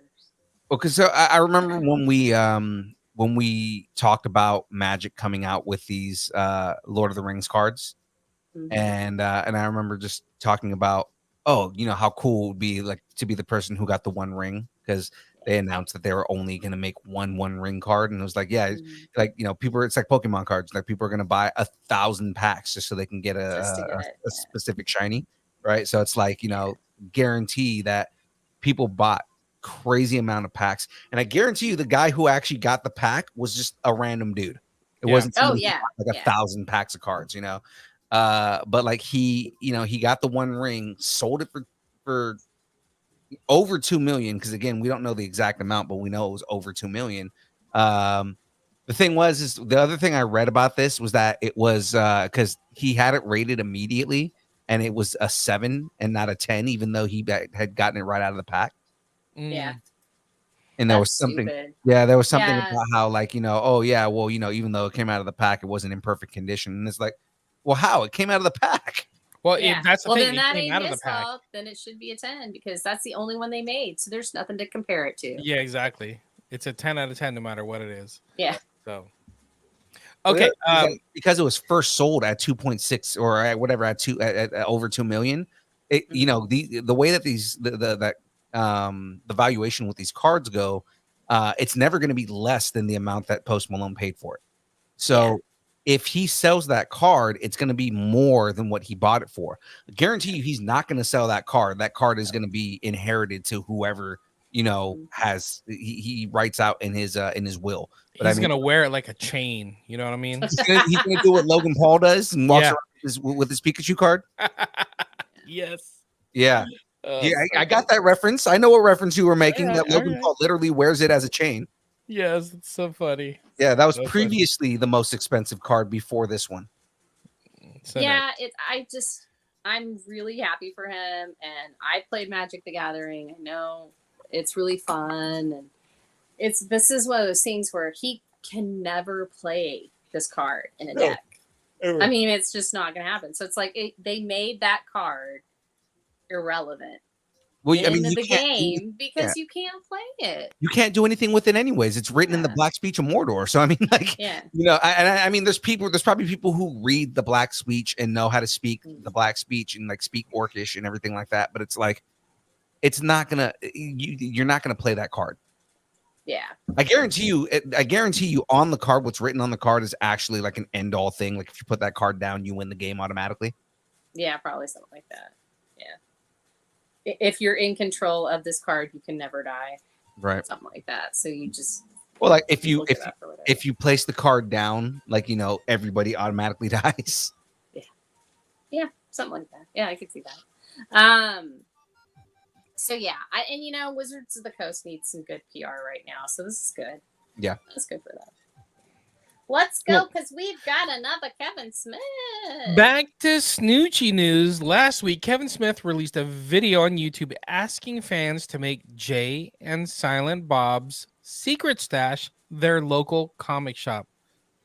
The shop is known as The Stash and is located in Red Bank, New Jersey. I totally want to go there. So do I. It's like a destination of mine. Like, I mean, I would never go to Red Bank, New Jersey, just to go to Red Bank, New Jersey. But I mean, I would go because the Secret Stash is there. Exactly. Well, isn't that where the cinema is too? So like, you could go to the cinema. You could go to the. It's like the next town over, but that's if we ever did that, like if I ever went to New Jersey, it would be specifically to go to the Secret Stash and to go watch a movie at the Smod Castle. Yeah, the Smod Castle is actually connected to the Mini Mart. Yes. Oh, okay. All right. Yeah. Okay. It's they bought it out and they turned it into a theater. So anyway, they're launching a mail order subscription service for fans in the United States so that they can get in on the Secret Stash comic shop action. People from all over the United States can place their order and get 15% discount and have it delivered to their house. Pretty cool. All right. Makes sense. Yeah. It kind of. I've had such bad experiences with like mail order stuff though with comics when it comes to that, because I used to do that with DC, and I had one Wonder Woman that was basically coverless. Ooh. Yeah, I was pretty. Then this is going to trigger you right here because it's unclear if those discounts are available on specialty items in the store or just things you order through your Diamond Comics distributors pull list. There it is. If you're if you had a DC pull list or you know a DC delivery thing, Diamond is the company that handles all that. So that ripped cover that you got, thank you, Diamond. Smith revealed that there's a new reservist tab on the Stash's homepage. You can click on that, and from there you can reach out to the store employees via phone or email or get your box set up. I would do that just to like see if somebody like from Comic Book Man answered. Right? That'd be cool. Yeah. You should do it. You should do it. You're gonna order some comics. I'm probably actually gonna order something from this just because I have I have a couple of Kevin Smith's comics, but I mean like I have his Batman series, and then I have Masquerade, which is the new comic, or not the new comic that he did. I have the first issue of Masquerade, which now the second is out. So I was gonna say they do their own his when he was doing the Black Cat. Yes. Thing. That I can't. Was it Black Cat or was it Spider-Man Black Cat? I can't remember which one it was. I know he did Black Cat, but he's also done Green Arrow. He's actually the one that came up with Onomatopoeia. I actually read his stuff on the Green Arrow stuff too. Yeah. But yeah, the Black Cat stuff. Yeah. I He's mean, also- I loved that. That was such a good story. He's also the reason for all of you guys out there that watch the Arrow, and you know, From the Arrowverse, and when his sister became Speedy, that was the Kevin Smith thing. Kevin Smith came up with that in the comics. Yep. And Big Belly Burger, right? Wasn't that? Yeah, I think that was a hidden thing too. I like Big Belly Burger because he wanted something like how they had their burger place. Movies. And- I've got a movie idol up here that was signed by Kevin Smith. Thank you, thank you, James. James, You're happy birthday. welcome, sir. I'm waiting for the reciprocated gift. I got to figure out which one, like holds your heart the way that the movies one holds mine. Exactly. And my birthday was last month, so I'm just assuming it's lost in the mail, but we'll get it here. I'll see you on Friday when we go to the con, so I'm sure I'll just pick it up then. So thank you, sir. Yeah, exactly. Smith opened up this Stash Shop in 1997, which is the same year he released his film Chasing Amy. The store was also featured on AMC's unscripted series Comic Men, which we were just talking about, which featured Kevin Smith, his friends, and the employees running the store and interacting with guests. Actually, we have interacted with a person from that show multiple times at this point, and he is a very, very funny guy.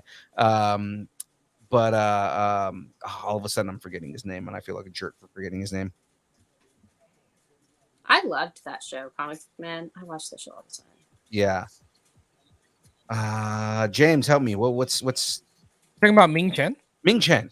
Oh, okay. I wasn't sure who you were talking about, but yeah, okay. Yeah, Ming Chen. He just comes up with it. He was letting you struggle. I know, right? I'm just like, because you know me, like as soon as I need to know somebody's name, I forget it, and then I'll remember it like 10 minutes later. Like, that's right, that's who I was talking about. Ming Chen. We've met him more than once, and he's like the coolest guy. Oh, that's when cool. back at like I think he went to StockCon. Wizard. Oh, was it okay? I was thinking Wizard World, but yeah, I think you met him at StockCon. We didn't meet him at Wizard World. I ended up meeting him at Stockton Con because we stopped by C. Andrew Nelson's table, and I was dying, so I had to like drink some water. And C. Andrew Nelson was like, "Dude, take your mask off, drink some water." And Ming Chen was sitting next to him, and I ended up just sitting there talking with Ming Chen for like 20 minutes. Oh, that's cool. Yeah, and we it was funny because went to the bathroom just to use the bathroom. Ming Chen is in the walks into the stall, and then in very Kevin. Are you stalking this guy? What is happening? He walked in while I was in the bathroom, and in very Kevin Smith fashion, he started making dick jokes, and it was really funny. All right, that works out. Yeah. Hey, Ron Turner, shout out to you, buddy. Thanks for jumping into the chat. I'm getting hungry. All right. In ba-da-ba-ba-ba news, McDonald's is loving the fact that this brand is making a big feature appearance in Marvel's Loki season 2. Huh? Frey? Yes? Yeah, I know. I'm excited. I'm super excited. It makes I really happy. hate the 70s McDonald's uniforms because they're really ugly. But I'm really excited for all of it. I think it's kind of funny. So, seen in the Loki season 2 trailer, there's a sequence in that has really caught on with fans. Loki visits a reality where his cohort variant Sylvie is working in a vintage style McDonald's restaurant. I like this. I'm so down with it. So check this out. The McDonald's ad promises, so there, I guess it got released on Twitter. McDonald's ad promises some kind of big surprise opening coming on August 14th, which is like next week. Yeah. Like a couple days away. Yeah. I think it's Monday. But the opening of What We Don't Know Loki season 2 won't be premiering to Disney Plus on October 6th. McDonald's has some kind of tie-in promotion with the show. Could we see a McDonald's meal inspired by Loki? You know what I think is going to happen? I think that they're going to do, because it costs almost nothing for them to do this. Well, I mean, almost. I'm not going to say it doesn't, but I mean, like it's a cheap thing for them to do. They're going to do retro packaging. Minus the styrofoam, but I mean, like That's a That's throwback. good. If you guys grew up, Yeah. we're going to McDonald's. They had styrofoam packaging for Like their the burgers. yellow styrofoam for the Yeah. quarter pounder or whatever. Yeah, Yeah, totally. but I think that they're gonna do like throwback meals and stuff like that, and kind of maybe like a quarter pounder and fries with a milkshake for like a cheap price. It'd be cool if they did the old style commercials, but put like Sylvie was in one as a cashier, or like they had something like that, but they did like the old school commercials. I think that Yeah. would be really cool. I mean, they've already as- brought back the Hamburglar, so I mean, like you could Yeah. do like the ones from the mid '80s. Yeah. I mean, they could do a fries guy thing. They And could the- do a Miss Minutes thing. There's so many things they could do. But I think what's going to happen is we're going to get the Infinity Stones and Happy Meals now. Oh, maybe. I'm just maybe. kidding. I don't think we're going to. And Grimace, they just had a Grimace purple shake. Maybe they're going to come out with a Loki shake or something like Don't that. talk about the Grimace milkshake; it kills people. You know what? I I, know. actually have had one. I didn't taste it. Was it okay? That's pretty good. What did it it was taste like a mixed. It was like a mixed berry shake. So it tasted kind of like that mixed berry Like- yogurt. Blueberry. Yeah. Like a blueberry, like boysenberry taste. Like it was Uh-huh, and it was uh-huh. pretty sweet. It was too sweet for me. I couldn't drink the whole thing. But it Maybe didn't that's what taste killed it. bad. Maybe when you see those TikToks and they're killing people, it's because they're going into a diabetic coma. Yeah, My- sugar shock. They're going My with sugar kids, shock. my kids found one of those videos on YouTube, and now Kaya, one of my daughters, is super afraid of Grimace. And, Oh no. and Well, she's he like, did used to have 4 arms, so that was yeah, she's like, can you go to the bathroom with me? I'm scared of Grimace. I'm just like, come Oh my on. gosh. Grimace so is supposed to be cute. happy. Anyway, Scale. but if you think about it, August 14th, I think that's when the original date was, or date should have been for Loki. Yeah. for And then it Loki. got that pushed sounds back. about right. I don't remember. Like- but yeah, it Like sounds right now, we're getting just to scoop you on what's happening in Happy Meals right now. It's all the Marvels, Happy Meals. stuff like that. So like we've gotten a few different Marvels. Actually, if you come to Anna Medford and you answer some trivia, we'll be giving away some Happy Meal, some Captain Marvel's prizes to you. So Oh I my imagine- gosh. I We'll see imagine in the Oregon. reason we have so many of those prizes because he takes his kids to get the Happy Meals and fries. And then I take their toys And when they they're just being no, naughty. it's duplicates. It's That's just what I'm duplicates. saying. It's variants. He It's has all duplicates, variants. all the same ones that he has. So it's We like, call them, all them of these- variant. I love how They're you sell variant. it too. Hey, if you come by and answer, you'll get my leftover McDonald's price.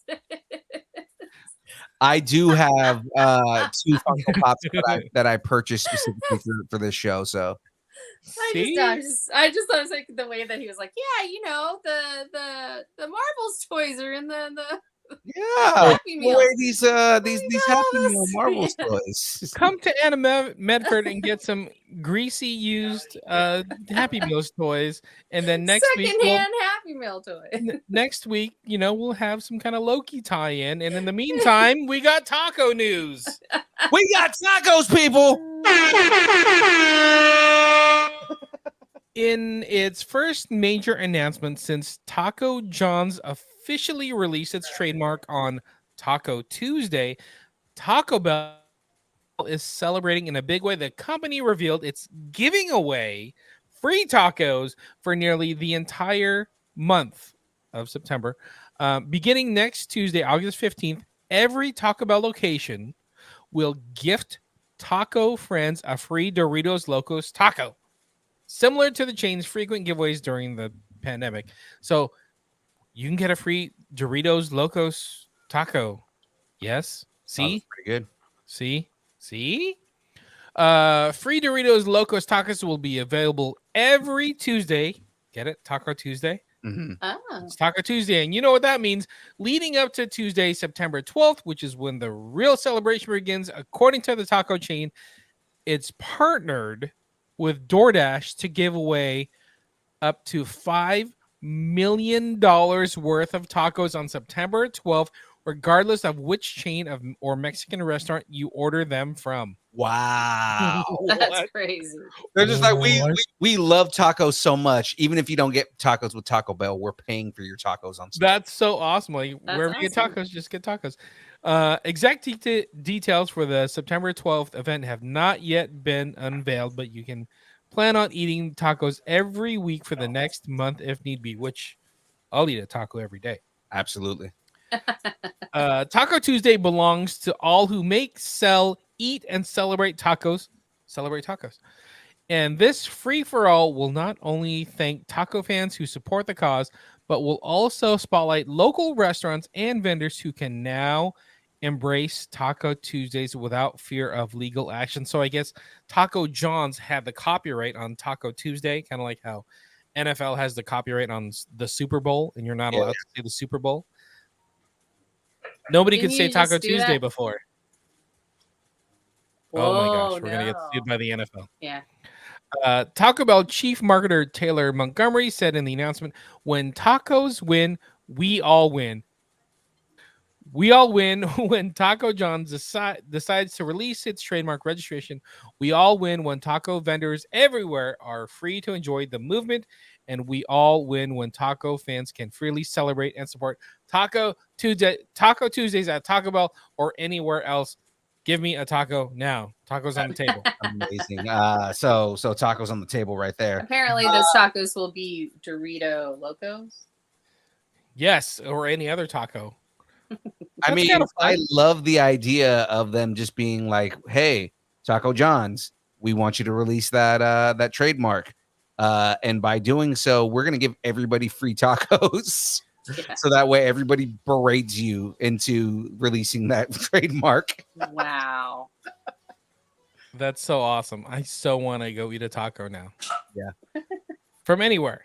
I've never had the Dorito Loco. It's one, pretty good. but Not bad. It's you don't have to like whether you like Doritos or not because it tastes like a Dorito, but it doesn't like really affect it too Yeah. much. Yeah.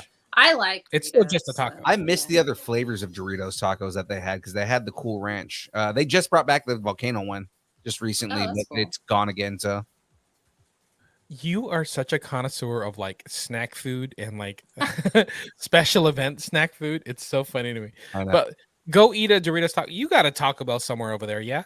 Come on. Me? Yeah, Yeah. Oh, yeah. yeah. There's tons of them. Yeah. I Go just get don't a really Doritos eat at focus them. I don't really eat at them.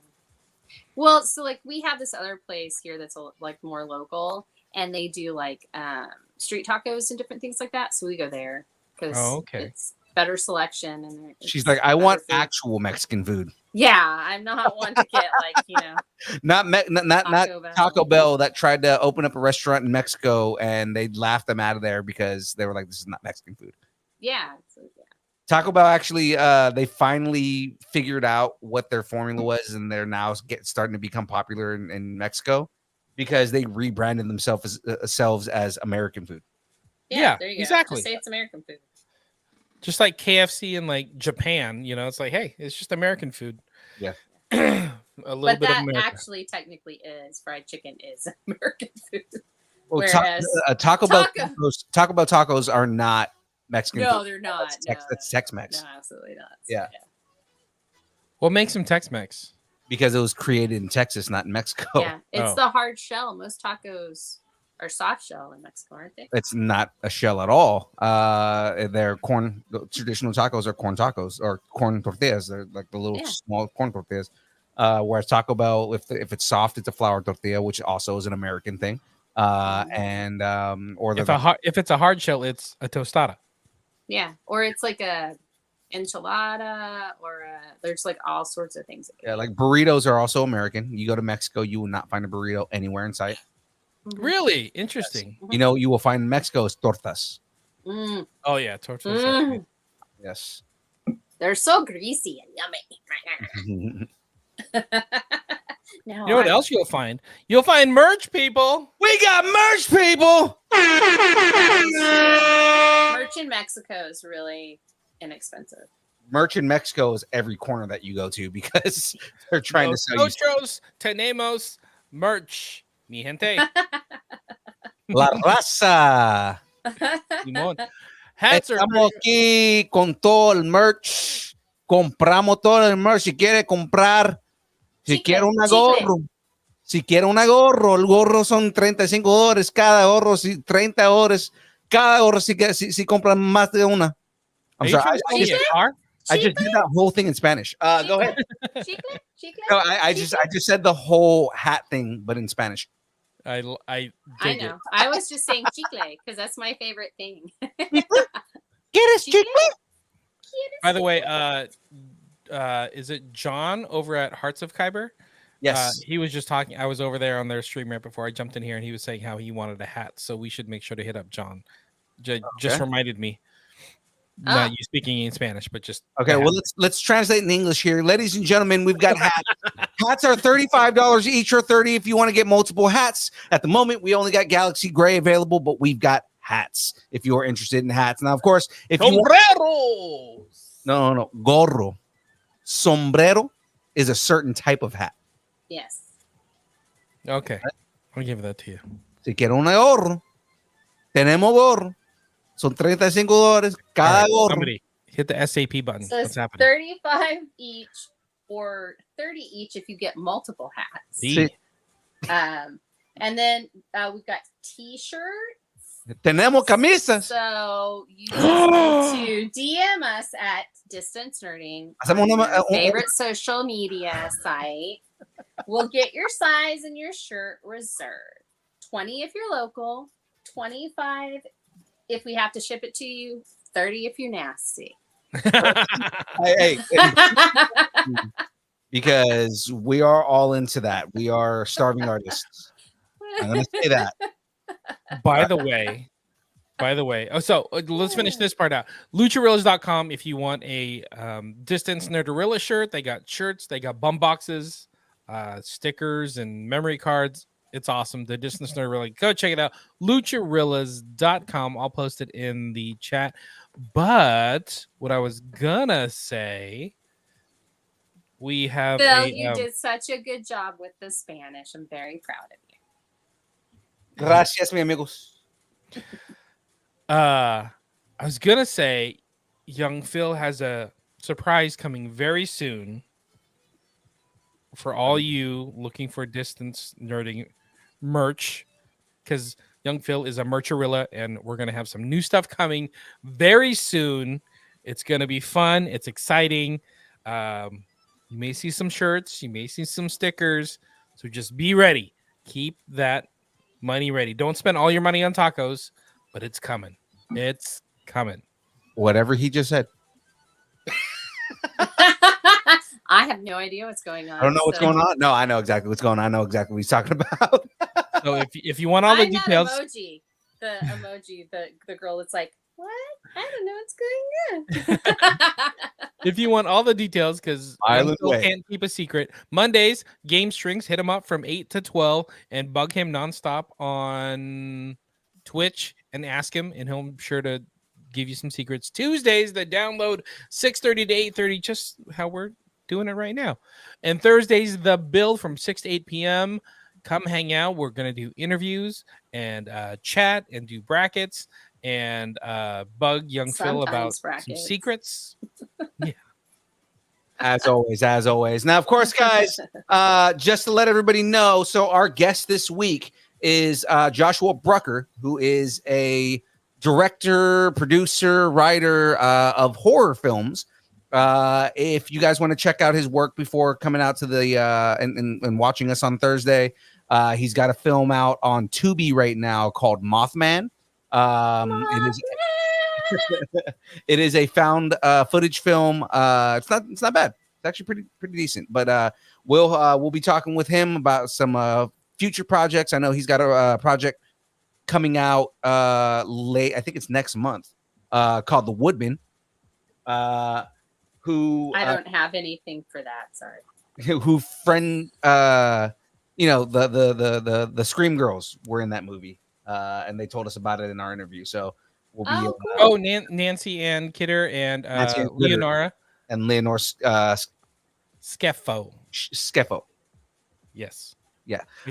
So they're gonna be they're in that film. So we'll he this guy Joshua Brecker, he directed it. So He was a cool guy. He was a cool guy. no, the guy we met before, that's not Joshua Brecker. Joshua Brecker is he lives out in Illinois. He's actually been working with Graveyard about now getting Graveyard's film done. Oh, cool. Hey, So many things are we happening lift in each our other nerd up. world. That's what happens. Just gotta lift Exactly. each other up. We're nerding in, we're nerding out. This We're is gonna be nerding great. together. Exactly. Nerding together. Now you guys all know where you can find us, but I gotta say, hey Frey, since you do stuff outside of just the regular Distance Nerding channel, hey everybody, you're pluggables. Let's go, plug yourself. Let's go. Plug. Hi guys, I'm Frey, and I do a lot of stuff. I really do. I'm here on Tuesdays. I do Nerd Out on Saturday mornings with Graveyard and Mezzo and Aubrey and Fours. We miss you, Fours.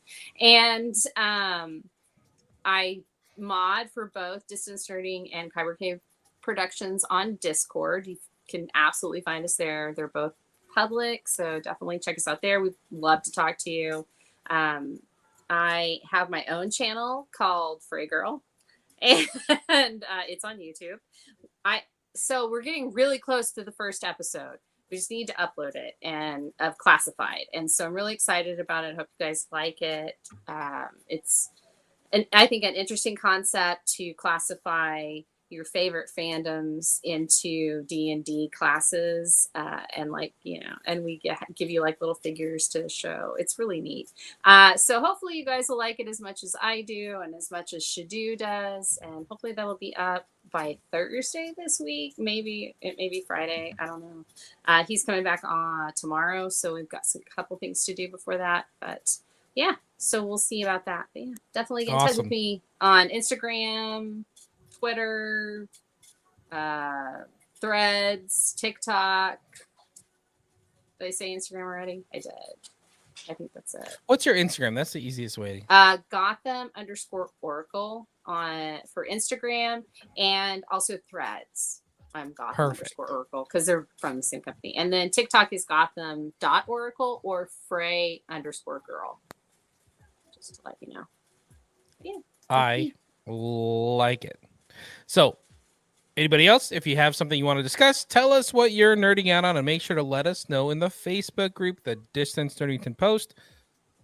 And since it's Taco Tuesday, guys, it is Taco Tuesday, right? I mean, it's and the only way that you can be cool with all the tacos out there, you got to head over to distancernerding.com and join the taco party, ladies and gentlemen. Hit that taco party button. All you got to go is right at the top left of the channel, right there of the page, right there. You can hit buy us a taco, be super cool. It's the best way to support the show, to support us, to make it so we can continue seeing everybody at live events and buying more prizes and just kind of, doing things where we including Happy Meal toys. Being wacky. You chaotic. by buying us tacos, you're making it so James can buy his kids more Happy Meals so we can get more prizes to give away. Spreading the happy. And I can like envelop more chaos, which is what I like.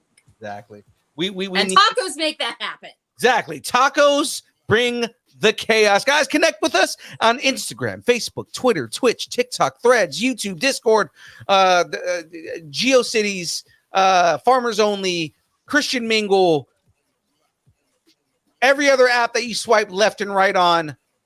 And of course, Wordle. Portal. And of course, all of your favorite places like OnlyFans. It's only pictures of Aaron Watson's feet in mandals while he is consuming Wu-Tang Clan and playing video games.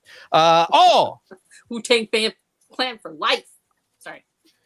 I know that's what it is. All at Distance Nerding. Of course, guys, you can email us. Send us an email. If you want to send us an email, you can tell us how much we suck. You can tell us how much you love us.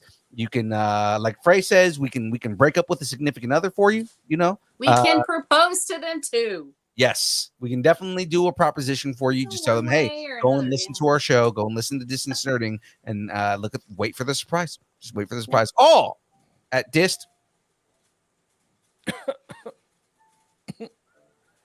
Sorry. It's nerding at AOL.com. And guys, we'll read it on air. Thanks, and keep nerding together. At Keep some point nerding. in time. What?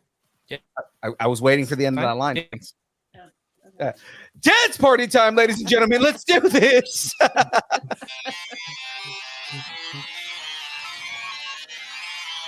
Who dat?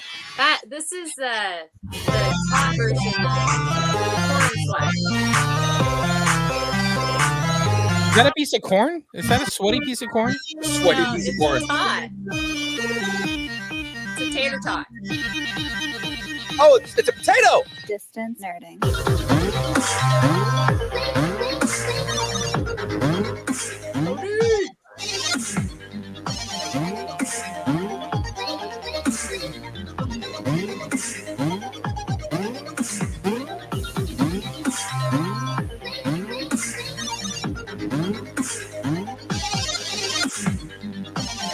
Ahsoka Ghost.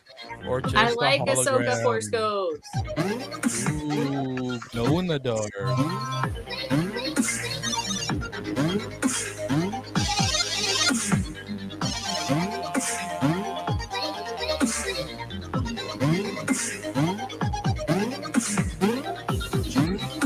He likes Biscoff cookies. Biscoff cookies. Welcome. They need to be our sponsor. Tomorrow. We'll see everybody on Thursday. We